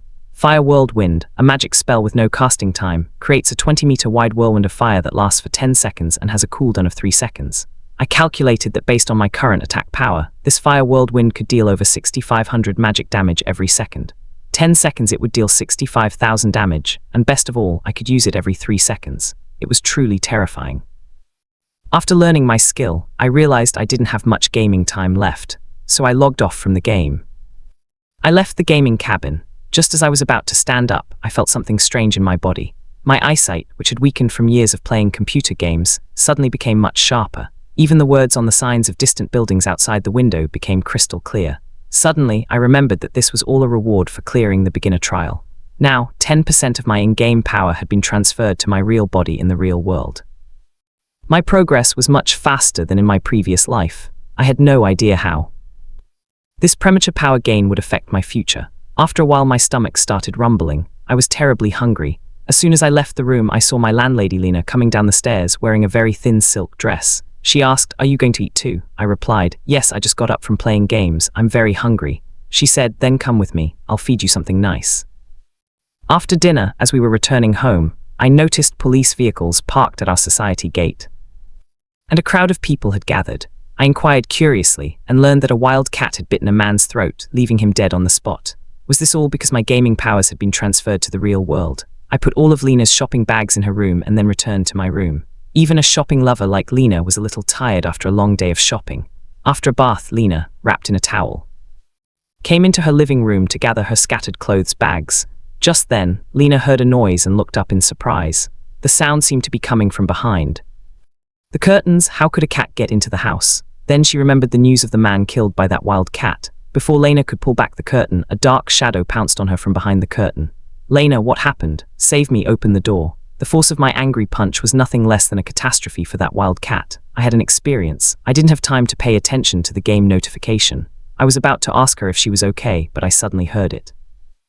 Lena suddenly got up from the ground and hugged me tightly. She didn't even care about the towel wrapped around her body slipping. She cried and said, "I was so scared." I said, "Don't be afraid, I'm here." My body stiffened for a moment, but then I hugged the trembling Lena. When I returned to my room, Lena was sitting in a silk nightdress. She held a glass of warm water and was slowly sipping it. I said, "Lena, I punched the door so hard it broke. I'll call someone tomorrow and get it fixed." She said, "It's okay." That wild bull looked like a lioness. If it weren't for you, I could have died.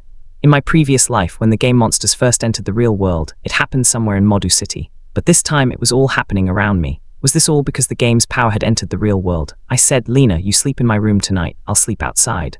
After going to Lena's room, I went straight to my gaming cabin. A light flashed, and I arrived at the Profession Guild in Evernight City. I desperately needed to increase my strength, and the fastest so was to change my profession. I opened my hidden profession selection scroll, and my eyes ran through all the hidden professions one after another. Light sword, dark knight, shine, wild hunter. Suddenly, the details of a hidden profession caught my attention. Kang Shine is a profession that has the hand of God. None of its attacks can be dodged, and it possesses the power of farsightedness. This profession was made for me. I decided to change to the only hidden profession, Kang Shine, with this decision. Profession changing quest appeared on my quest list. Profession quest Kang Shine, kill 5 gold bosses of your level or higher. Collect 1,000 blue patrol feathers. Clear the 10th floor of the hero tower. Seeing these 3 conditions, my eyes widened. I started twitching. I thought about these 3 conditions for a bit, and figured that collecting the blue patrol's feathers would be the easiest task right now. After buying some health and mana potions in Evernight City, I took the right path and headed out of the city. At this point, I was stacking my talents like crazy. My Firewall Wind had a huge range and a very short cooldown. I was flying through the air, casting a Firewall Wind every 3 seconds at the hordes of monsters below. I was simply circling Evernight City, casting Firewall Winds. In no time, my passive talent had stacked over 500 points. Then I got a message from Yunhia. When I learned that the 2 siblings had cleared the trial on hard difficulty, I congratulated her and then closed my chat box. Suddenly, the game notification rang in my ears. Congratulations. Player Yushin Dangshan has changed his profession, the first on the entire server. Wow, finally, as the leader of a major guild, Yushin Dangshan had completed the quest to change his profession first. I looked at the ranking board. My number 1 spot had now been taken by Yushin Dangshan, and all the other players were still at level 10 and hadn't changed their profession. The Yushin Guild has chosen Holy Light City as its guild base. Any player who wants to join us is welcome. As soon as this message appeared, people in the world chat began to praise Yushin Dangshan. Seeing all this, Yushin Dangshan, who had just changed his profession, was overjoyed. He asked his guildmates, "What happened to that Aegean Shang Biro? Did you talk to him? The president has blocked friend requests. We can't even contact him. You idiots can't even do such a simple thing. Spread the news everywhere. If you see Aegean Shang Biro, first offer him to join the guild, and if he refuses, blacklist him." I'll see how he messes with me. I looked at my passive talent, which had already stacked up 1500 points, and decided I should start my profession-changing quest. While killing monsters, I finally found 2 pieces of equipment I needed, a helmet and a pelt. Demon Horn Helmet, rank Silver, level 10, Antelope Skull, passive skill. Reduces head damage by 5%. Wind Demon Wolf Leather Pelt, rank Silver, level 10, Demon Wolf Wind Blade, active skill. Creates a torrent of wind that deals 300 damage. The enemy's attack range must not exceed 100 meters. Cooldown 10 seconds. Do you want to hide your equipment? Yes, hide it. After hiding my equipment, I looked at the map and flew east of Evernight City. After flying for a while, I finally saw the blue sea, and a light blue petrel appeared in front of me. Blue petrel, level 30 skills, Flying Swallow, Dove, Sea Wave. Being weak level 30 monsters, blue petrels had very low health and defense. Their greatest strength was their speed, but that didn't matter to me. I activated the Fire Volcano Wind. Many blue petrels were incinerated by my Fire Volcano Wind, preventing them from even attempting to attack me, but their feather drop rate was astronomical. I was only getting 1 feather for every 10 blue petrels I killed. I killed another flock of blue petrels and collected their dropped feathers. Now I had 575 feathers. All the blue petrels in the vicinity were gone. Now I had to wait for the system to respawn them. I was free. So I decided to go somewhere else, kill some monsters, and build up my talent stack. Then I noticed a human hiding in the bushes below. Constantly moving, I climbed down curiously and stood in front of him. I saw that he was a wounded soldier, his lower body covered in blood. His face was as white as paper, indicating he wouldn't survive much longer. "You are a human, an adventurer." He was frightened by my sudden arrival, but seeing me a human, he breathed a sigh of relief. "Adventurer, I request you to pass on this message. I won't survive any longer. Caramel, a scout from Ding Evernight City, has given you a quest.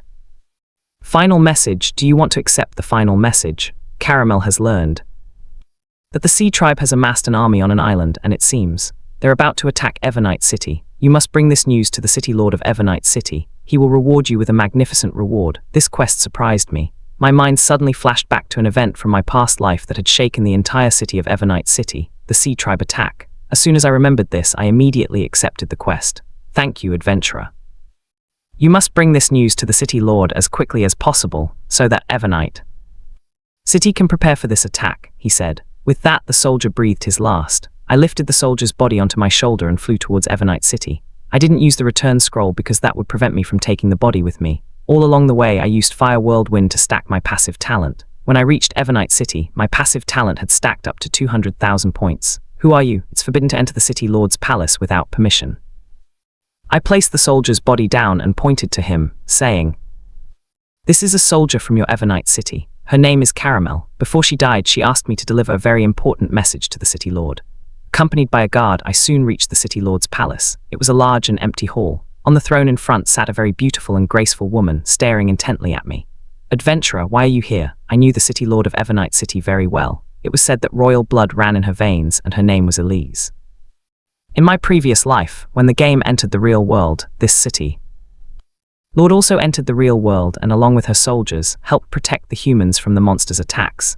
Because of her immense beauty and immense strength, the humans called her the Rose Queen. "Respected City Lord, your soldier asked me to deliver a message to you before she died. The Sea Tribe had organized its army. I've collected it. Evernight City should be prepared for this attack. So those rotten fish are eyeing my Evernight City," she said. "Adventurer, I thank you on behalf of Evernight City for your help. This is my reward." Elise said this and handed me a badge. "Ding, you've earned the Evernight badge. Your prestige has increased by 50 points, the Evernight badge. You can use an army of up to 100 soldiers at your command within the Evernight City area. and you won't be subject to any Evernight City laws. My heart leaped with joy. It was the legendary special privilege item. With it, I could control NPCs up to level 60. It wouldn't be wrong to say that. With this batch, I had become half-king of Evernight City. After bidding farewell to City Lord Elise, I headed for the city's tallest building, the Hero Tower. Each of the game's 8 main cities had a Hero Tower. Any player could earn 3 Hero Towers each day. You can enter this tower, and if you win the challenge, your chances aren't ruined. I had fought in the Hero Tower in my previous life, and I was confident in my current damage output. When I arrived at the Hero Tower, a large crowd of players had already gathered outside. The tower reaching the sky, I saw a familiar face in the crowd. That person was none other than Baishan Idao, the vice president of the Baishan Guild. Then I remembered that in my previous life, the Baishan Guild had set up its base in Evernight City. At that moment, Baishan Idao noticed me. He said, "Shangbairo legend, you're here too. I've come to try my luck at the Hero Tower. No one has yet surpassed its 2nd floor. I've heard that the heroes there are level 11. I said, I know, I'll go inside and... See, with that, I pushed through the crowd and went inside the Hero Tower. A player said, "So this is Ejian Shangbairo, I'm interested in it." It didn't seem like much. I heard he was on the same level as us and was thinking of breaking through to the 2nd floor. He was dreaming. The other person said, "I don't know where he got so much pride from. Let's see how he deflates."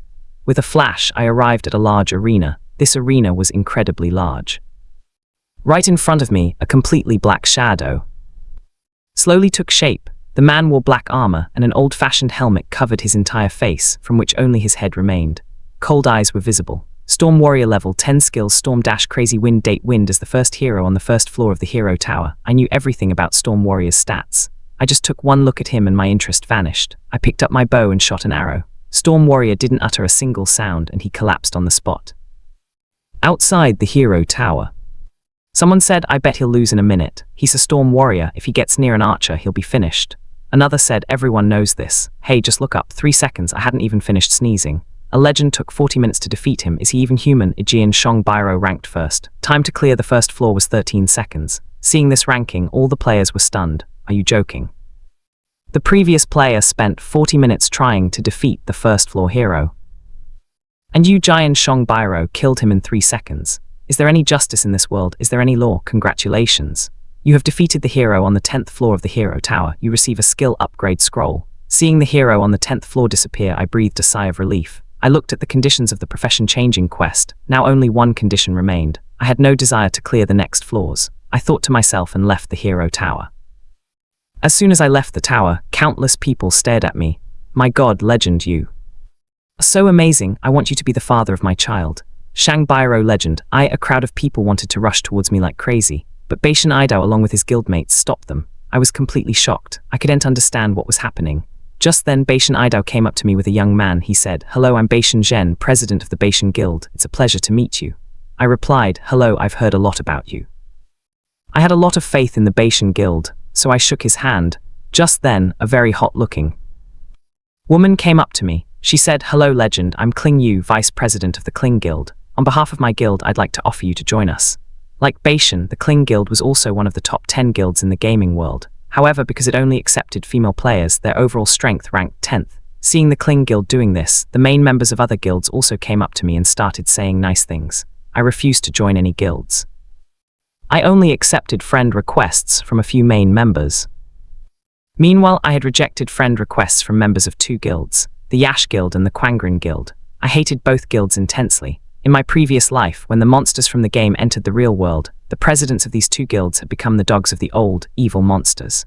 They not only killed players in the game, but also helped the first disciples of those monsters gain a foothold in the real world. I hated these 2 guilds from the bottom of my heart. But I wasn't so powerful then. In this life, with the power I had, I wasn't going to let them go so easily. I saw that there were 3 layers of people crowded outside. I had no other way, so I took out my angel wings and flew through the air. The only remaining task for the profession-changing quest was to kill the 5 gold bosses. If I went looking for the wild bosses on my own, I don't know how long it would take. The good thing was that, as a Reborn player, I knew there was a place near Evernight City where gold bosses were found, and that place was perfect for talent stacking. A short while later, a black, ominous mountain appeared before me. I didn't know the exact location of the undead crypt, so I simply flew into the undead mountain looking for any suspicious spots. After a while, I spotted a valley in the distance where a very dark cave faced me. I quickly flew towards it. Using Fire Whirlwind, I cleared the Valley of Undead Monsters and then went inside the crypt. As soon as I entered, a notification from the game rang in my ears. Ding, you've discovered a special area, Undead Crypt. The cave was huge, about the size of 2 football stadiums, and a huge crowd of skeletons gathered inside. I just ran.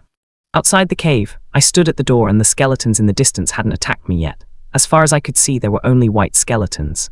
Only a huge black shadow stood out from the rest near the stairs at the end of the cave. There was no doubt that that shadow was the gold boss of this floor. Wasting no time, I unleashed a fire whirlwind on the skeletons inside the cave.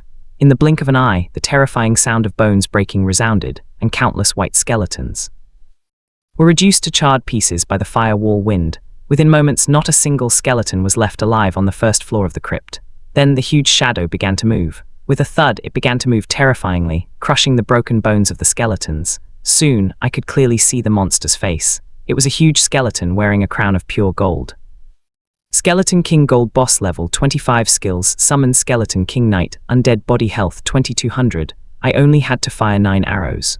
One of my arrows landed squarely on the Skeleton King's shining forehead, instantly reducing his health bar by a small amount. Even the Skeleton King was astonished. He rubbed his smooth forehead, unable to comprehend how a simple wooden arrow had taken away a tenth of his health. But he understood one thing: the person standing before him was no ordinary human. Roaring soundlessly, the Skeleton King raised his heavy, rusty sword and charged towards me. I continued to fire arrows, controlling my angel wings to fly into the air, to get out of Skeleton King's reach. I was like a merciless shooting machine, dodging Skeleton King's attacks while inflicting consistent damage.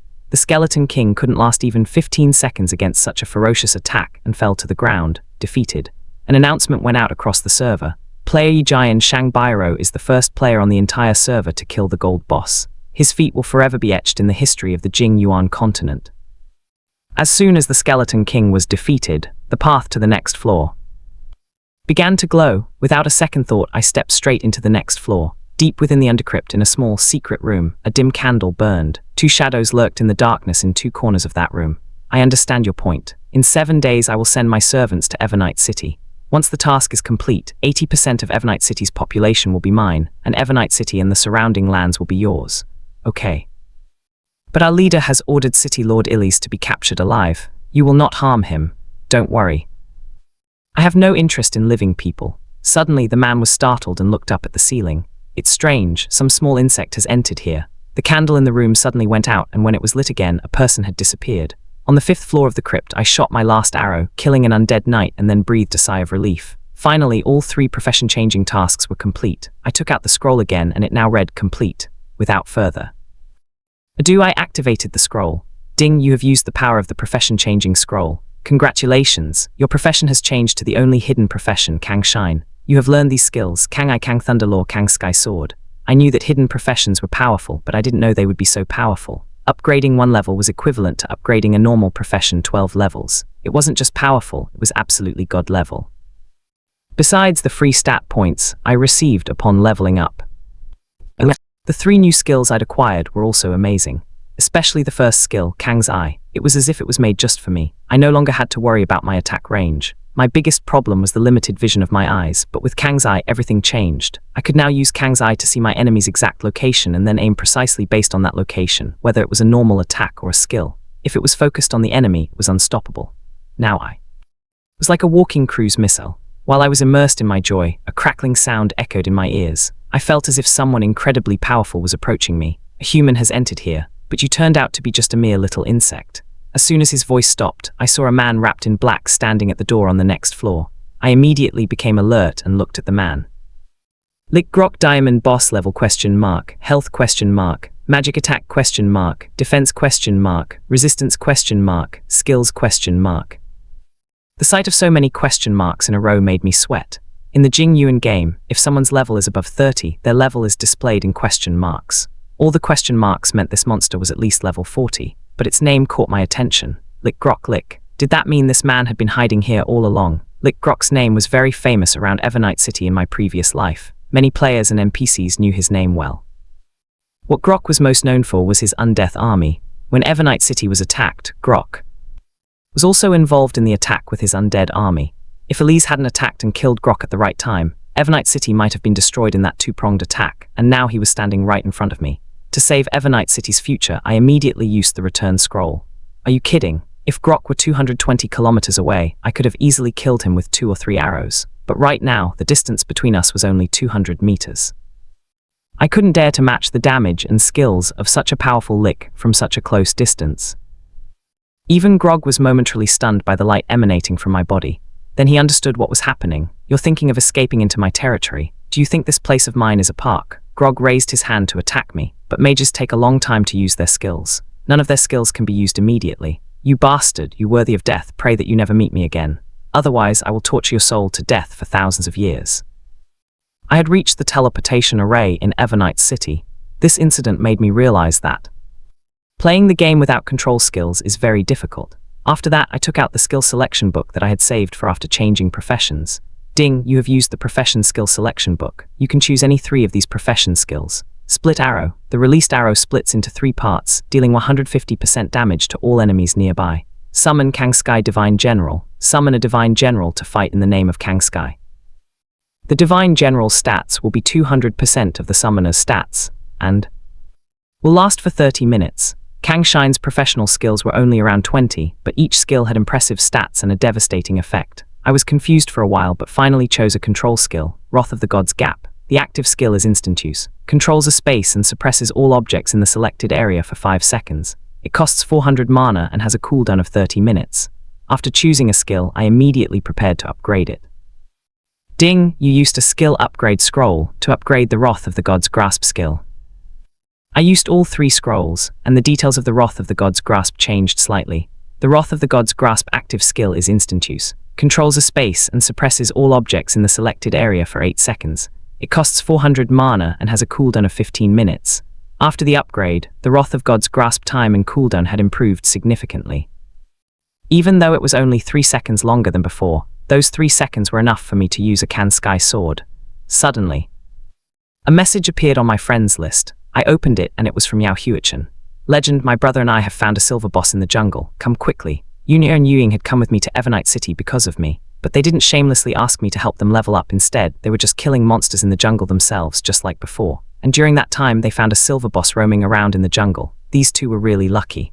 Legend, come quickly. Some other players have also seen this boss. I'm afraid they'll find me. I didn't reply to Yunia immediately, but instead opened the map and checked the location. I saw that it was within my attack range. This put my worries to rest. I said, don't worry, send me the boss's stats and then add me to your team. As soon as I sent the message, Yuna Yao sent me the boss's stat panel. Moling King Silver Boss Level 12 Skills Moling St. Buzak Charge Spirit Armor. Accepted Yuna Yao's team request. You 2 be ready. As soon as the boss dies, quickly pick up all the equipment. Legend you. She raised her head and looked around with glowing eyes, but she only saw players slowly approaching her. I'm not coming there, I'll kill him from here. Seeing this message, Yuna Yao's mind went blank. What does this mean? Does it mean they're not coming here? And can they kill the boss from so far away just by thinking about it? Just as Yuna Yao was thinking about this, Yuying came up to her and put a hand on her shoulder and said, Yao Yao, what's wrong? Is Shangbang Legend coming? There are so many players here. Brother, the legend said he wasn't coming, but he killed the boss and he told us to be ready to pick up equipment. Isn't he coming, so how are we going to kill the boss? While they were talking, some players appeared in front of them. Brother, we've all seen this boss together. Should kill him together, otherwise if another guild comes here, we players alone won't get anything. As they talked, their eyes repeatedly scanned Yun Nea's face and body, and the evil intent hidden in their eyes was clearly visible. Yuying angrily pushed her sister behind her. Excuse me, we can kill this boss, our teammates are in the way. They laughed. Brother, this excuse is too old. You just want to sell this boss to those big guilds, right? Why are you putting on such a show? Everyone has a right to what's in front of them. We'll share it among ourselves. How? About that, I told you we can kill him ourselves. We don't need you. Seeing Yuying so stern, a sly smile appeared on the players' faces. We were saying this for your own good and you think we're fools. You can kill him, right? Then show us how. This is the Moling King. Can players like you even touch him? Can you break his defense? One of the leaders who looked like a leader said, pointing at the boss. They didn't know that a very bright light came from the sky at lightning speed and hit the Moling King directly on the forehead. A huge damage number appeared above the Moling King's head, and his health bar vanished in the blink of an eye. The player with his hand outstretched was stunned. When did my finger acquire so much power that I could kill the boss with just a gesture? Just as everyone was in shock, Yuying ran at lightning speed and all the equipment shining on the ground vanished. Among them was a piece of equipment that shone like gold. The sight left all the players stunned. Yuying had picked up the equipment dropped by the boss. This meant one of his teammates had indeed killed the boss. Gold equipment, that's a gold equipment. No gold equipment has been added to the auction house yet. It might be the first gold equipment in the entire game. It's beyond price. Stop, several people surrounded Yuying and her sister. Leave that gold equipment here, otherwise you can't leave. Yes, leave that gold equipment or our wrath will be dire. Yuying's face turned pale at their words. Yu Niao hid behind Yuying in fear, unable to face them. He told me everything in a message. Some people have surrounded us, there, demanding our gold equipment. My brother put it up for auction. To be honest, I knew everything about it even without Yu Niao telling me. High above the blue sky, an eye invisible was watching everything below. This eye was none other than Kangai, device created by my passive power. With Kangai's help, I could see every detail of the place with absolute clarity. Seeing those two siblings surrounded, I wasn't worried at all. I simply replied, no problem, and then I thought to myself. Suddenly, a bolt of lightning struck them, striking right in the middle of them. As soon as the lightning struck, electricity ran through the air. The two siblings closed their eyes in fear, thinking they were about to die, but they felt nothing. Instead, they heard the screams of the players surrounding them. A moment later, when they opened their eyes in panic, they saw that no players were left. Only some equipment was shining on the ground. While they were in shock, Yunyanya yelled loudly, "Brother, Legend told us to pick up all the equipment lying on the ground and sell it. He can see us." Yuying's mind went blank. Kill the boss in one fell swoop and then call down lightning from the sky. Are we really playing the same game? I arrived at the palace of the City Lord of Evernight City. I saw that beautiful and graceful City Lord Alice again. Today, Alice was wearing a very elegant gown. Her stunning figure looked even more beautiful in that gown, and her face had that queenly pride that would make anyone want to conquer her. But my mind was clear, even though she was very beautiful. She was also a powerful level 4 laugher. The slightest mistake could have ended my game. I heard you have some business with me. City Lord, when I was leveling up in Undead Mountain, I found a crypt. When I went inside that crypt, I saw that I told Alice the entire story of the Undead Crypt. I didn't even hide the fact that I killed the level 30 gold boss. I know that a Lick lives in Undead Mountain, but you killed one of that Lick's Death Knights. Are you really lying to me? City Lord, if you don't believe me, I can show you my power right now. Okay, come with me. Alice turned and started walking. We both passed through the large hall of the City Lord's palace and soon reached the City Lord's palace training ground. In the western part of the vast training ground, numerous dummy targets were lined up. The dummies that could withstand attacks from even level 3 warriors. You could use your skills without fear. Level 3 means a warrior over level 60.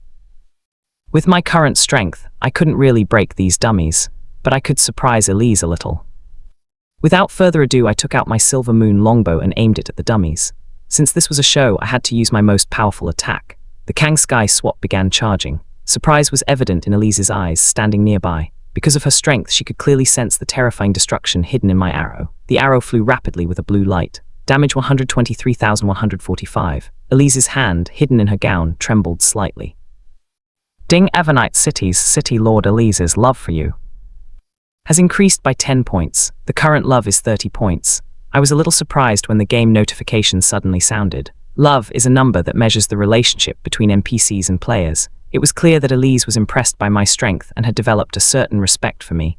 Powerful people always admire powerful people. At this moment, Elise was incredibly happy.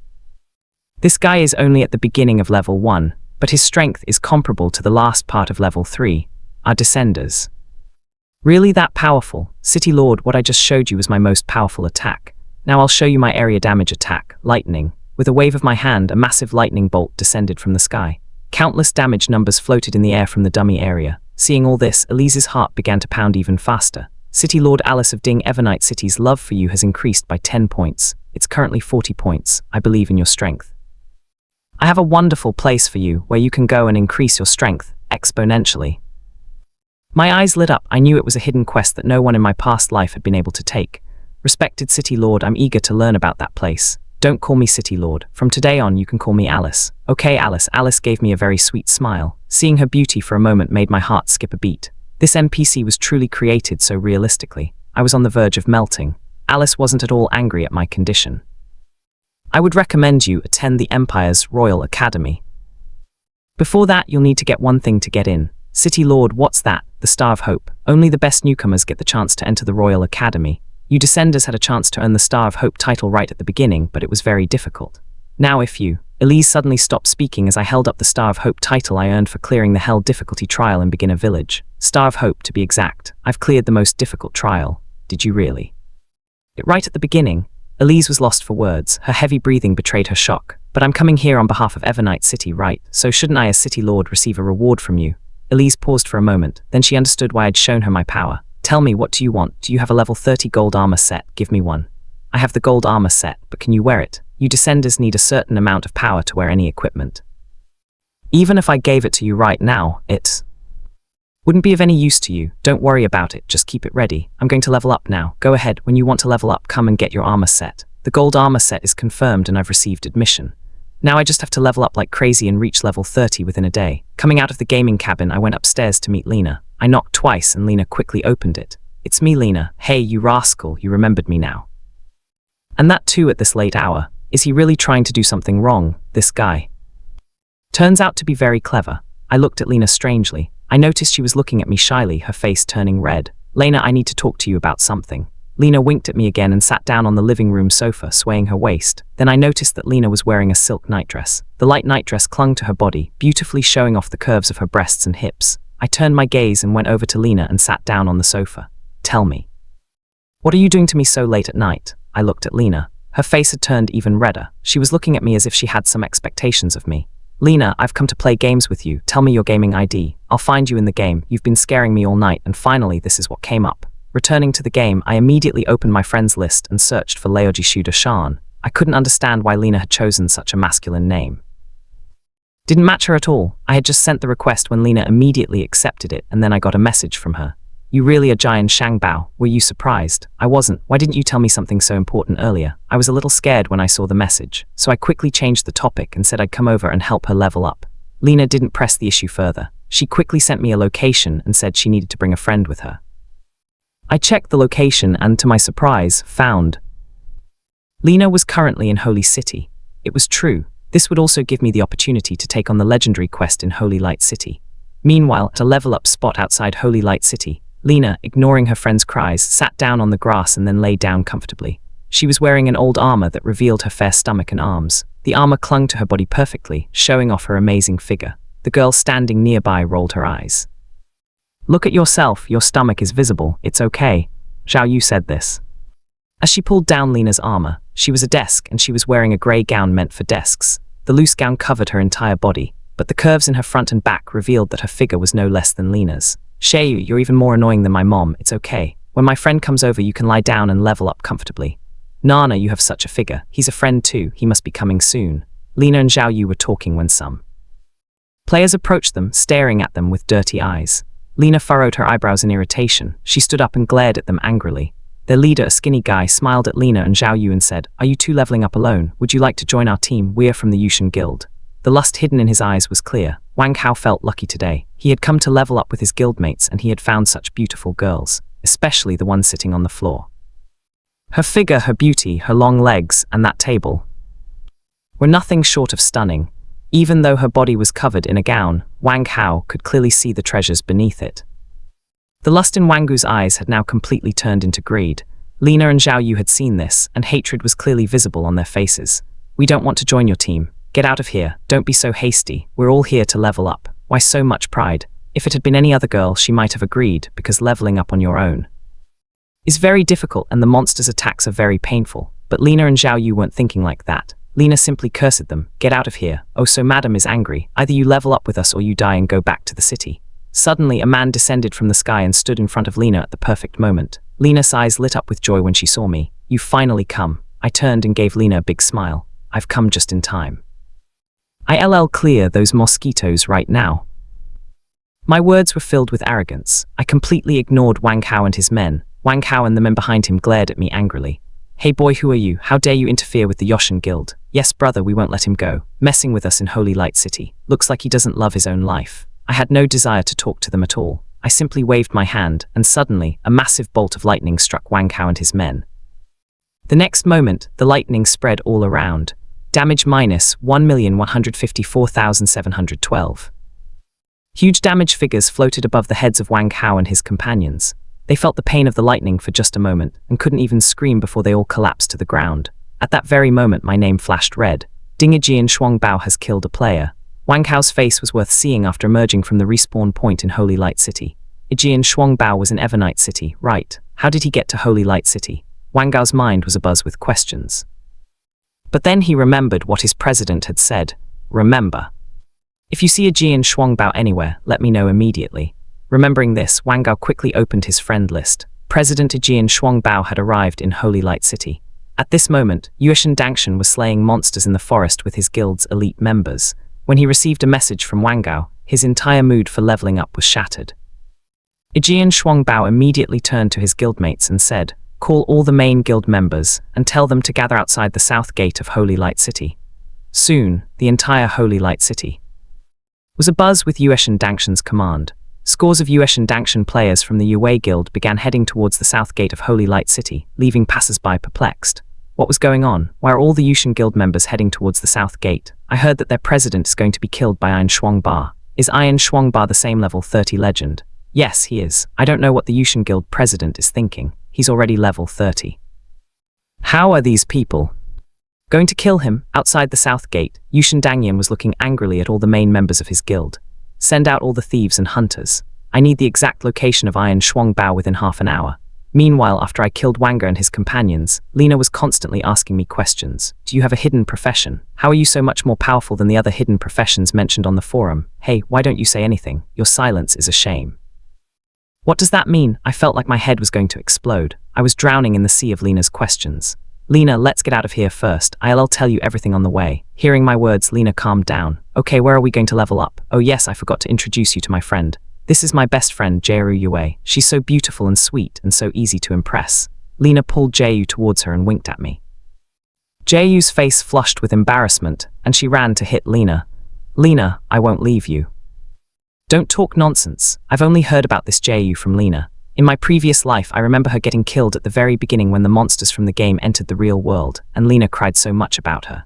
Lina had really found a very good friend whom she could tease whenever she wanted.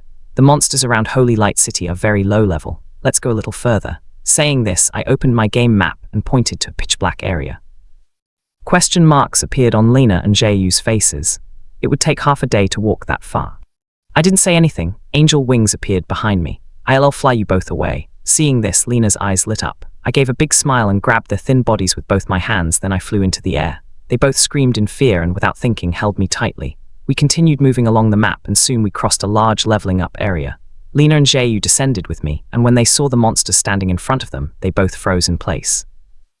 Evil Heretic level 45. From now on, your job is only to pick up equipment for me. With that, I raised my hand and unleashed a fire whirlwind. Only when that terrifying red tornado rose over the camp did Lina realize something. She stared at me in shock. Oh my god, you hacked the game. Ding, you're level 30. All your stats have been added 1 point and you've got free stat points. When the game notification rang in their ears, Lina trembled with joy. Zhao Yu, standing nearby, was also shaking her head in delight. Her rapidly moving fangs betrayed how happy she was and that I was the reason for all this. I stood completely still. If you want to level up further, you'll have to go to level 2. But Lina, don't change your profession yet. Wait a few days, I'll bring you a hidden profession. Hearing the name of the hidden profession, Lina became even happier and hugged me. You're really great. I've done nothing wrong by taking care of you all these years. Saying this, Lina gave me a big kiss on the cheek. Zhao Yu, standing nearby, looked at Lina and me with a pitiful expression. You guys are making me jealous again. I had some work to do in Holy Light City, so I decided to fly back alone. Lina and Zhao Yu didn't argue and immediately used their return scrolls. When I arrived near Holy Light City, I saw a huge crowd of players below. I flew down to see what was going on. Yuxian Dangshan was shouting angrily in the crowd, "You fools, you're all idiots. Even 3,000 thieves and hunters can't find Ji and Shong Biu." In the face of Yuxian Dangshan's anger, none of the main members dared to say anything. Suddenly, Weng Ho felt something strange behind him. He looked up. It seems like the president is in the sky above us. Weng Ho was stunned by the person descending from the sky. The rest of the Yushan Guild also looked up. Yushan Dangshan's face changed instantly. Come on, brother Ajian Shang. Everyone get ready. Attack directly at my signal. Yushan Dangshan's order reached everyone very quickly. The 10,000 players standing outside the south gate looked up at me. At this moment, I could clearly see the names of these players, all of them beginning with Yushan. It was clear that these were all from the Yushan Guild, who had come to surround me in the forest and kill me. It seems the time has come for Yushan Dangshan to show his strength. I descended slightly and stopped in the air just above Yushan Dangshan, staring at him. Yushan Dangshan's face looked terrifying. He felt that my standing over him like this was an insult. Everyone, listen to me. Kill him. As Yushan Dangshan shouted, all the guild's long-range attack players launched their skills at me. All the long-range attackers attacked me. Naturally, a mocking smile appeared on my face at the sight of the thousands of attacks, and I allowed them all to hit me. The collision of so many skills simultaneously in the air created a terrifying and powerful explosion. All the players watching from afar were stunned. My god, even Aegean Shuangbairo wouldn't survive after so many attacks. Haha, Aegean Shuangbairo, you thought our Yaoxian guild. Right, now you know what a big guild can do. Yaoxian Dongshan was laughing like a maniac. His face looked very strange, but his joy didn't last long. When the smoke from the explosion cleared, I stood there unscathed. No, that's impossible. Now it's my turn. Fire whirlwind. I raised my hand and unleashed a fire whirlwind into the densest part of the crowd. As countless numbers of damage floated through the air, all the players in that area vanished, transformed into white light. Dangton's eyes widened in astonishment at this sight. How could someone at this level inflict such devastating damage? The guild managers were still commanding their members. They assumed I must have used a shield skill. Otherwise, it would have been impossible to remain aloft despite being attacked by so many players. If it was a shield, it must have a limit. Just hold on. We'll definitely bring it down. At the guild manager's command, another terrifying and dazzling attack came toward me. This time I didn't stand my ground to absorb the damage. Instead, I flapped my angel wings and flew even higher, simultaneously unleashing another fire whirlwind, one every 3 seconds. This was my most powerful and direct AoE skill yet. In such a large group fight, its impact was absolutely devastating, and hundreds of players were instantly reduced to ashes in the fire whirlwind. Meanwhile, my attention also fell upon the managers commanding this battle. Without thinking, I used my skill, Kang Thunder Law, and as lightning struck from the sky, all the managers giving the commands were destroyed in a single blow, and all their equipment fell to the ground. When Yushin Dangshan saw this, he finally realized something was seriously wrong. My Aegean Shangbairo's damage and defense were far greater than those of normal players. My damage and defense were far beyond their reach. If this continued, I would be the one to die. I had to get out of here. With this thought, Yushin Dangshan, without caring about his guild members, secretly broke his return scroll and fled straight back to Holy Light City. At that very moment, I also saw Yushin Dangnian running away. I smiled coldly and immediately opened my Kang's Eye. Location, Holy Light City teleport. You want to run, did you ask me? Kang's sky sword shot, and then the sword light quickly disappeared into the sky. On the other side, Yushin Dangnian's face, emerging from the teleportation point, looked terrifying. The managers who had respawned from the dead also reached Yushin Dangnian. They all surrounded him, asking what to do next. Yushin Dangnian was about to answer when he saw a blue light flashing in the sky. Before he could even comprehend the blue light, it was heading straight for him at the speed of a bullet. At that moment, Yushin Dangnian saw his death staring him in the face. Without a second thought, he broke his life-saving item Dimensional Blur, and in the next second, Yushin Dangnian's body became completely transparent. It finally worked. In this state, I am in a different dimension.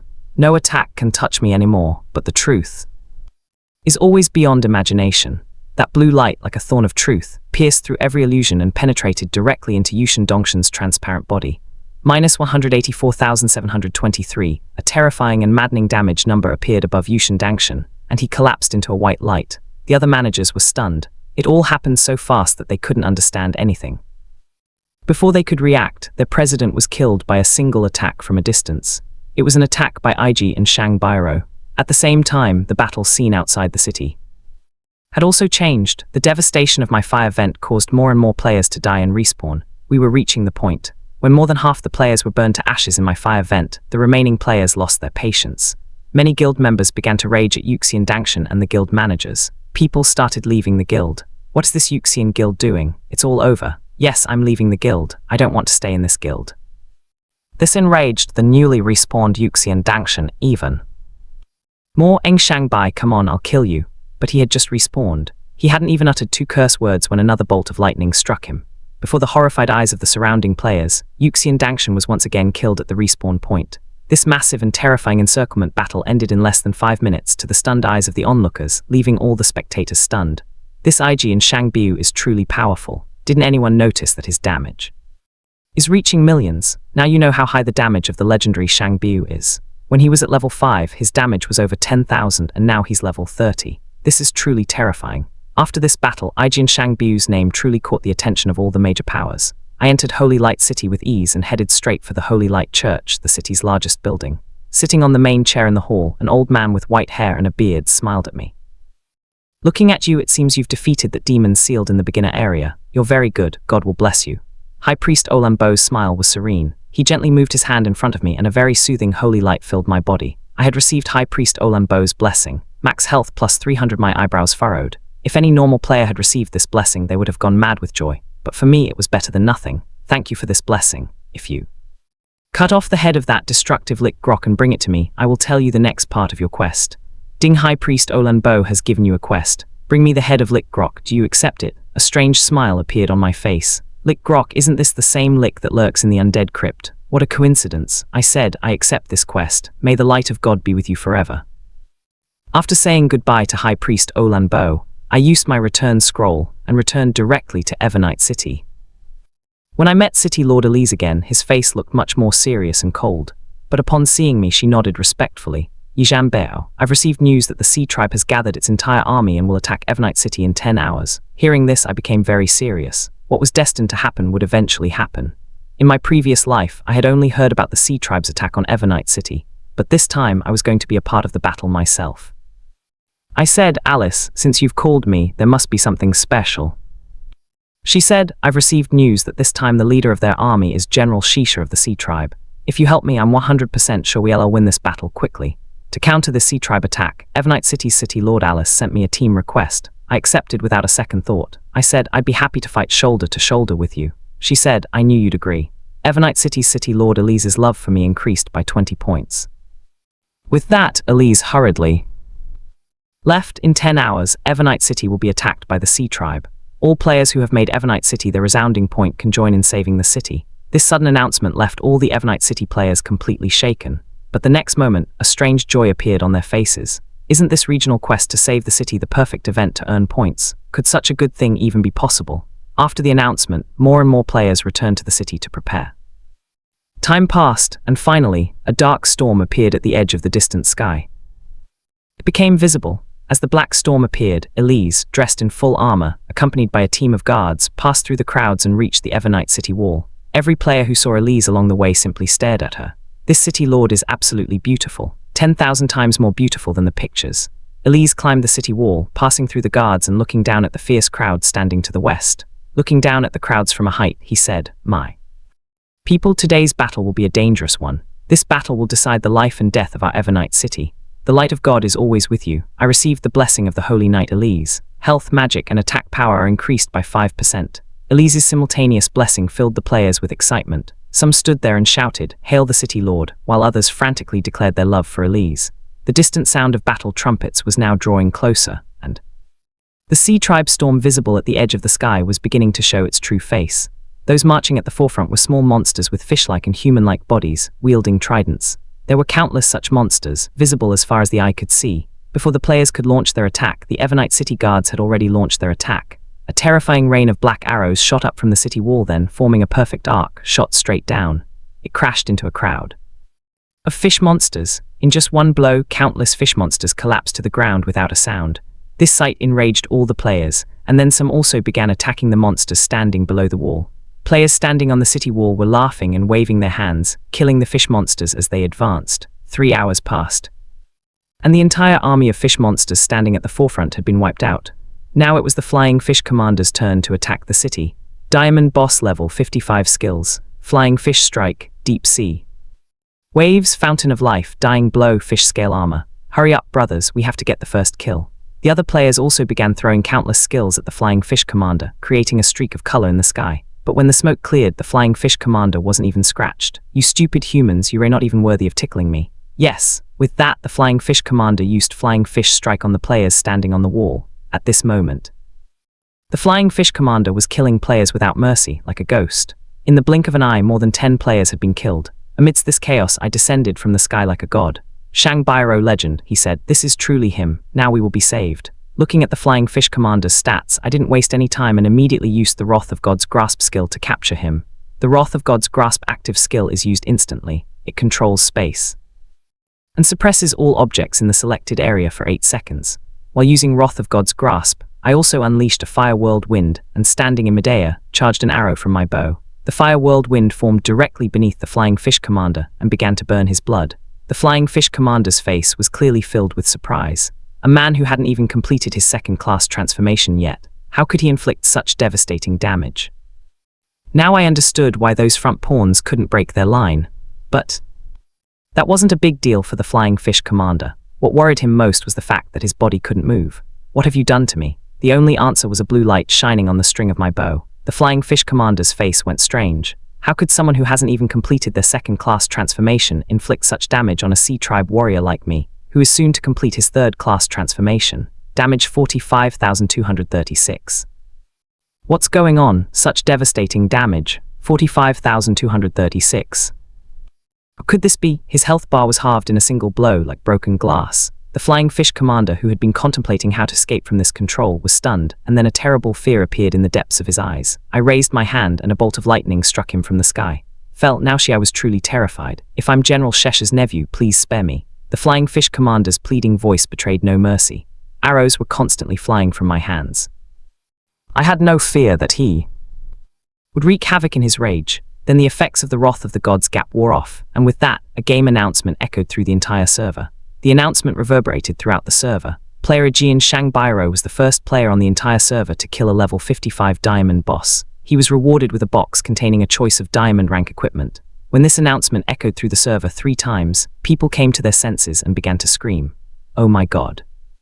The boss Jian Shangbairo had just killed in one fell swoop was a level 55 diamond boss. The scene changed. A profound conspiracy was brewing on the seashore. Evernight City will be mine, and Yajian Shuangbairo's head will be yours. The deal is done. While everyone was rejoicing at the slaying of a diamond boss, their commander soon noticed the change on the seashore. The battle cry sounded again, and from the distant army, a massive figure rose into the air. Within moments, he stood before me. I could now clearly see his face. He rode a stingray. He was half human, half shark. General Seisha, legendary boss, level, health, magic, I could only see his name. All other stats were marked with question marks. It was clear that his level was much higher than mine. "You ruined my entire plan. From today onward, the entire Sea Tribe will be thirsty for your blood and hunt you down. General Seisha of the Sea Tribe has issued a wanted notice against you. All the Sea Tribe people have fallen in love with you. You cannot buy any of their goods in any Sea Tribe territory."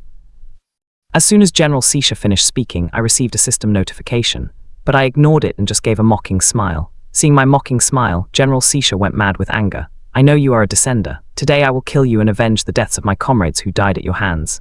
As soon as he said this, a huge spear made of energy formed in General Seisha's hand and he threw it towards me. My face changed slightly.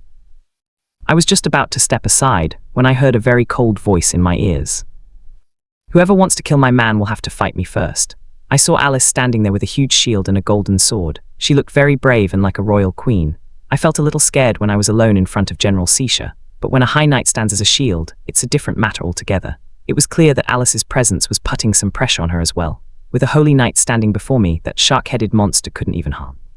Unless I was attacked from all sides. Thinking this, I immediately drew my bow and aimed directly at General Seisha. Obviously, General Seisha wasn't going to let me attack so easily. The Sea Tribe priest had bestowed numerous blessings on General Seisha. At this moment, a red light emanated from General Seisha's entire body, and his power was more terrifying than ever. "Humans, prepare to die." The weapon in his hand resembled a terrifying demonic dragon. A light shone from the tip of the spear, and it came charging straight at me. Guardian Taunt Alice was already prepared to dodge General Seisha's attack. As soon as he attacked, Elise immediately used her taunt skill to deflect General Seisha's attack. "Come look at me." The impact of the taunt skill sent General Seisha's spear directly into Elise's shield. There was a powerful explosion. General Seisha's body was shaken violently, and he nearly fell off his stingray's back. Fortunately, the stingray immediately retracted, dissipating much of the force of the blow. Elise, on the other hand, was in much better shape. Her body took just 2 steps back and she recovered. Meanwhile, my Kang Sky Sword had also fully charged. Before I could even fire the arrow, I thought to myself, and the wrath of God's grasp directly gripped General Seisha's body. His eyes widened and he struggled with all his might to break free. But my Kang Sky Sword had already charged toward him at lightning speed. General Seisha's pupils shrunk. The shadow of death was right in front of his face. Fortunately, the force that had gripped his body suddenly vanished at that very moment. He quickly activated his armor's shield function, and a water bubble-like shield surrounded him. Only then did General Seisha's face regain some color. Seeing the damage I had inflicted, General Seisha's eyes began to twitch. He had been alive for so many years, but this was the first time he had seen such a terrifying descender. A person who hadn't even transformed into his second class could inflict such devastating damage. Truly, that flying fish died at your hands. There's no surprise in that. I didn't say anything extravagant. I raised my hand and called down another bolt of lightning from the sky, and then without a word I began raining arrows down on General Shisha. While I was firing arrows in full form, a dark shadow crept up behind me. Just one attack felt like time had stopped. I sensed something was wrong. I looked back and saw a dark shadow, dagger in hand, coming to stab me in the heart. Death was just about to pass by, but with the help of Yunya's vital shield, I quickly twisted my body and shielded myself from the deadly attack. But the wings behind me were cut off by the attack, and now I couldn't fly for a while. If it weren't for Yunya, my game would have been over. Even Elise, standing nearby, was shocked to see this. The bastard, the treacherous man in the black mask, took off his mask. It was Asin Ale of the U Guild, the scoundrel Shang Bairo. Ale, go and teach him a lesson. President, don't worry now. I'll handle it, you have good speed. Shang Bairo, master. My original plan was to use my flying abilities to be the main attacker against General Jisha, but now without the ability to fly, I couldn't pose a significant threat to General Jisha. I was certain that the Yushan Guild had struck a deal with the Sea Tribe. This battle was going to be very difficult. Winning it wouldn't be easy. General Jisha raised his spear to the sky and shouted, "My brothers of the Sea Tribe, attack. Destroy Evernite City. We are the true owners of this land." The Sea Tribe men standing beneath the wall seemed to have been possessed by some magical power. They couldn't feel any pain in their bodies. Even if one of their hands was cut off, they would still fight the Evernite City soldiers with all their might. A battle the humans were winning one-sidedly. General Jisha had turned a losing game around with just one word, enhancing the Sea Tribe's strength with just one word and making them forget their pain. Is this the will of war? It's a talent possessed only by a select few draugrs. It seems this General Jisha has a very strong background. I patted the head of Yuna Yao, who was standing next to me. "Yao Yao, it seems we're going to die here today." Yao Yao looked at me, a firm determination in her eyes. These couldn't be the words of the Shang Bairo legend I know. Legend, just focus on the fight. Don't worry about my healing. With that, Yunya picked up her staff and began frantically replenishing my health. My health, which was only 1-3 left, was restored in an instant. Seeing Yunya's confidence, my eyes were filled with renewed vigor to fight. Alice had been watching this terrifying battle and her heart was determined. She saw me fighting ahead. Suddenly, she sank to one knee. "I swear on my life I am ready to be your shadow and your shield. Whether the path ahead is filled with thorns or fire, I will always stand before you. This loyalty of mine will endure until death." Like stars shining in the sky, Alice stood up. She pointed her sword skyward. "In the name of my Elise, I will protect the Izhan Shuang marriage." A massive pillar of golden light rose from the ground and soared into the sky. At that moment, the entire battlefield fell silent. "Ding Holy Knight Elise has chosen you to be her protector. Until this protection ends, the effect of Holy Knight Elise's blessings on you will increase by 100%. As the blessings upon me increased, I became the brightest and brightest light in the entire arena. At this moment, there were so many buffs in my status bar that I couldn't count them. But one thing I could see clearly was my attack power. After receiving so many blessings, my attack power had reached an insane 2.24 million points. Is this the true power of the Guardian contract? My attack power is truly 2.24 million. It had reached 1 million. While I was thinking this, Elise came up to me and said, "Don't stand there like a statue. Come with me and finish off this General Jisha. If General Jisha dies, Sate Rai will become like a headless snake, and this threat will automatically be averted." I said, "I understand, we'll kill him together." As soon as the conversation ended, Elise directly used her taunt skill on General Shisha. "Come, you shark-headed fellow, face me." General Shisha roared loudly, "Stop talking nonsense," and ran straight towards Elise. Elise and General Shisha engaged in a fierce fight against the wall. Elise was keeping her distance, blocking all the damage, and I took advantage of this opportunity to open the diamond box. I'd earned for killing the Flying Fish Commander. "Congratulations, you've earned Sea God's Lookout. Rank Diamond, active skill, Breath of the Waves, passive skills, Sea Tribe Ben, Sea God's Protection." What I liked most about this diamond rank longbow was its active skill, which could increase my attack speed 5-fold for 5 seconds. Without thinking, I frantically unleashed a barrage of arrows on General Shisha. Even General Shisha was no match for my attacks. When he thought Alice would block his close-range attacks, he began attacking from afar. But he had greatly underestimated the Holy Knight's defensive power. Alice was blocking every long-range attack coming my way with her massive shield of light. "Don't worry about me. Attack with all your might and look at me." My bow hadn't stopped for a moment from the start. I was just standing in one place, wreaking havoc. Faced with over 1 million damage from one of my arrows, General Shisha's shield finally reached its limit and shattered with a resounding bang. How could this be? When Alice saw General Shisha's shield shatter, she turned to me and shouted, "Giant Shangbao, this is the perfect opportunity." I immediately drew my bow. I began to charge my Sakai's word. A light blue arrow flew towards General Shisha's face like a shooting star. General Shisha was completely unfazed and made no attempt to dodge the arrow. Just as the Sakai's word was about to hit him, a brilliant, blinding golden light erupted from General Shisha's body, blinding everyone standing on the wall. Only I, with the power of my Saga Eye, could see that the golden light was actually coming from a dragon scale. This monster, you bastard, truly has dragon blood. If you don't attack now, you little rat, our deal will be cancelled. I suddenly felt a strange coldness on my neck. My instinct almost made me fall backwards. Just then a black shadow pierced the air, touching my throat with a faint sound. I quickly flipped over and my back landed against the wall. As the golden light faded, a tall figure slowly emerged from the darkness. It was Elle, the assassin sent by the Yuzian Guild. I saw Elle twist her wrist and throw 3 silver daggers at me. When Alice saw Elle coming towards me, she rushed forward to help me, but General Shisha blocked her path. Your fight is mine. The 3 silver daggers Elle threw weren't coming straight at me. Instead, they blocked all my paths to the left, right, and up. I saw Elle draw a strange, short sword in his left hand, emitting ominous black smoke, and in the blink of an eye, it came toward me. My eyes widened at the sight of that short sword. Was it Kingslayer? Was it Kingslayer? The second most mysterious assassin from my past life, Holy Protection.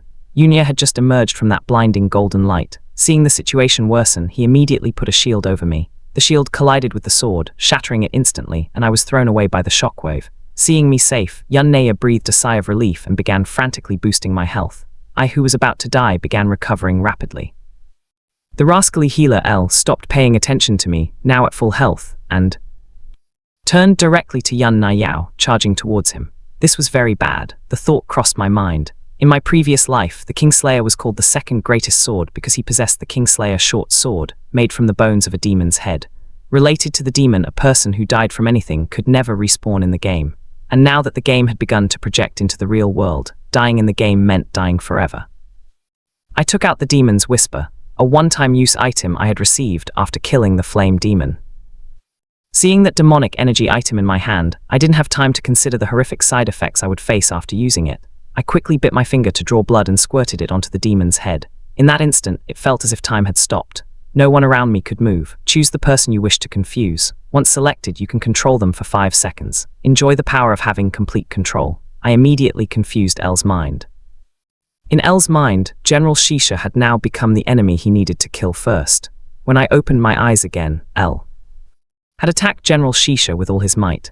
At that very moment, Lick Grok, sitting far away in the undead crypt, felt a strange energy, the smell of a demon. General Shisha hadn't even dreamed Elle would attack him. Instinct forced him to step aside, but the attack had come from too close. When the smoke cleared, General Shisha was lying on his mount, the Stingray, and his health bar was about to be depleted. I was about to land a final attack on him when I realized I couldn't lock onto him, and at that moment, Elle landed heavily on the ground. He had a deep wound under his ribs, and his health bar was completely depleted. But he didn't disappear and respawn in the city like the other players. Instead, he lay motionless on the ground, as if he were truly dead. I too had no strength left, and my mind was in no condition to think about these strange things. I could just see General Shisha fleeing with his tail between his legs before my eyes. Hearing the trumpet of retreat, the Sea Tribe army began to flee like mad. The threat to Evernite City had finally been averted. Alisa came to me, a beautiful smile on her face. My warrior, thank you so much for your sacrifice for Evernite City. Alice's love for me has increased by 10 points. Currently, it's 70 points. Thank you, my knight, for protecting me. The players still holding out on the city's east side wall cried out in joy as they saw the Sea Tribe army retreat like waves. Those who witnessed the battle couldn't contain their astonishment. Honestly, Aegean Shangbairo's damage is terrifying. If anyone else were in his place, they wouldn't have been able to withstand it. I just saw that the damage from one of his sword attacks exceeded 10 million. This is truly insane. The Sea Tribe threat had been averted. Just as everyone was breathing a sigh of relief, a sudden news created a huge storm among the players, like a huge stone falling into the ocean. The Sea Tribe threat had been averted. Just when everyone was breathing a sigh of relief, news spread like wildfire. A huge undead army was advancing towards the city wall from the west. This sudden news terrified the players of Evernite City once again. What was going on? Was the Sea Tribe just about to attack? Where did those undead monsters come from? Quickly send some people to the west wall. We can't let those undeads enter Evernite City. Otherwise, the system will fail us in saving the city. Those undead mountain monsters were much easier to kill than the Sea Tribe army. And if nothing else, a priest could give an attacking player the Holy Light buff. They could deal double damage to those undeads. This one thing alone was enough for the players to kill those undead. While I was receiving healing from Yao, I learned about the undead army's attack on the western wall. The first thought that came to my mind was that Lick Grok. Just then, the ground of the battlefield began to tremble, and in an instant, the ground cracked open, forming a deep chasm. Immediately, a huge hand made of only white bones grabbed the edge of the chasm, and in a flash, a gigantic skeleton king emerged from beneath the ground. The only thought on everyone's mind was, run, it's the skeleton king. The fear of that skeletal monster, nearly 100 meters tall, spread throughout the entire field. The dark shadow standing on the skeleton's shoulder wasn't clearly visible to others, but I recognized him at a glance. It was Lick Grok. Lick Grok, Diamond Boss, level 55, skills, Undead Summoning, Dark Curse, Blood Rock, Death Coil. I breathed a sigh of relief when I saw his stats. This Lick Grok's stats were about the same as that of the Flying Fish Commander, only it looked a little more terrifying. At that moment, Lick Grok paid no attention to my surprise. He slowly walked over to El, who was lying motionless on the ground. I saw Lick Grok wave his bony hand, and suddenly a very clean cut was made on El's neck. A red drop of blood rose into the air with some invisible force, forming a strange arch and landing directly on Lick Grok's forehead. At that moment, El's body dried up before my eyes, and finally, his skin turned to ash. After the blood dried, flesh and blood began to return to Lick Grok's dry, white bones. It was as if a demonic life had been breathed into a dead tree. Exactly, that's the smell of a demon. Now that I have the power of a demon, I will destroy all of you Descenders forever. I checked Lick Grok's stats again. System error, unable to find information. Lick Grok legendary boss level ? Bastard. This monster has been upgraded. After gaining a new life, Lick Grok looked around and raised his right hand and clenched his fist in the air.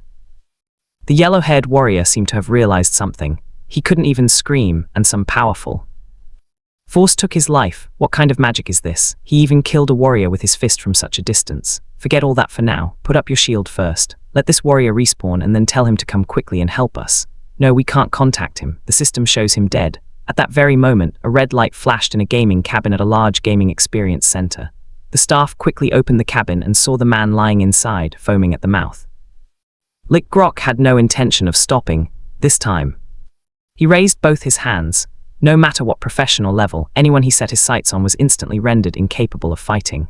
This is our 8th case. All of them have the same symptoms. Their brains have completely shut down. Before coming here, they were all playing a game called Jing Yuan. Should we report this and get it investigated? Keep your mouth shut. Don't talk nonsense without any proof. But everyone knows who the real boss behind the Jing Yuan game is. If you want to save your life, keep quiet. Boss, this time things have gotten a little worse. Do you think we should do something and shut them up? No problem. People will find out sooner or later anyway. This time we just have to see if this Aegean Shang Biro is really the person we've been waiting for. When I saw dozens of players falling to the ground, I couldn't help but look at my newly healed wings. I raised the sea god's lookout and whispered, "O spirits of the sea, answer my call." The angel wings behind me folded and joined together, encasing me in a sea blue cocoon. 2 seconds later, the cocoon broke into tiny pieces of light and scattered in the air. This was the sea god form, which is only unlocked when the sea god's lookout and angel wings combine. It differed from the previous moon god form in that it focused more on physical damage. This sea god form focuses on magic attacks. It was perfect for killing the skeletons and liches standing beneath the wall. Without a word, I raised my hand and unleashed a firewall wind. In sea god form, this firewall wind was blue in color. It contained no heat, but instead emitted a bone-chilling cold. Any skeleton it touched was instantly reduced to ashes. The blue firewall wind blocked Lick Grok's path, allowing the remaining players to escape safely inside Evernight City. When the firewall wind dissipated, my fully charged Kang Sky sword shot straight for Lick Grok's heart. Just a few meters away from Lick Grok, a massive skeletal hand stood in the path of the arrow. The blue flames began to burn the skeleton king's left hand, until his entire hand was reduced to ashes. Immediately after that, with the sound of bones growing, the skeleton king's left arm reattached in an instant. It was as if my attack hadn't even happened. Bastard, if the skeleton king standing behind Grok isn't removed, Grok can't even be tied. Bastard Daying, go get a holy light buff from a priest. Your speed is too fast. I'll leave skeleton king to you. Also, Giant Shang, come, you're not thinking too much. How can I defeat Skeleton King? Brother, you're the strongest. This Skeleton King is nothing compared to you. He's there, sister, don't worry, your brother will kill Skeleton King and make soup from his bones for you to drink. I saw Yu Ying running out the back door of Evernight City, and then my full attention returned to the battle. At this time, all the players could only stand on the city wall and pray, and those melee fighters didn't even dare to go out. Without the holy light buff, if Grok caught sight of them, they were sure to die. Standing beneath the wall, Grok was ordering his mage skeletons to relentlessly attack Evernight City's barrier. If this continued, the priests inside the city wouldn't be able to hold it off for much longer. If Yuying could somehow hold off that skeleton king for just 10 minutes, I'm sure I'd finish Grok off. But how could I pass those 10 minutes? Was everything going to end here? Just when I couldn't think of a way out, countless lights from the return scrolls shone within Evernight City. The pillars of light were over 20 meters wide, stretching from the ground to the sky. These lights instantly cleared. The dark clouds and the fear of death that had spread throughout Evernight City and the miles surrounding it. This is the teleportation array. A player who was about to give up muttered softly. A very confident voice came from the pillar of light. Shang Bairo, my brother, I don't know if I've come at the right time. It belonged to Baishan Idao of the Batashan Guild. He emerged from the light with his Baishan Guild members. Then came members of the Cleven Guild and their vice president, Cleven Yu. Shang Bairo, brother. I owe you a favor this time. Lina and Zhao Yu also emerged from the light, followed by a large crowd of players. Little brother, your sister has come to help you. When the light was about to fade, the high priest of the Holy Light Church, all in, emerged with a large group of priests. Young warrior, the Holy Light Church stands with you as your greatest strength. With that, the priest of the Holy Light Church began to give each melee fighter the Holy Light buff, and then began to repair the broken barrier. I'll talk to you all later, let's clear. These garbage cans out of here first. I didn't look back. I unleashed another storm of fire wolverines. The arrival of all these people, like a magical pillar, instantly restored our wanting courage. Lick Drock, your head is mine now.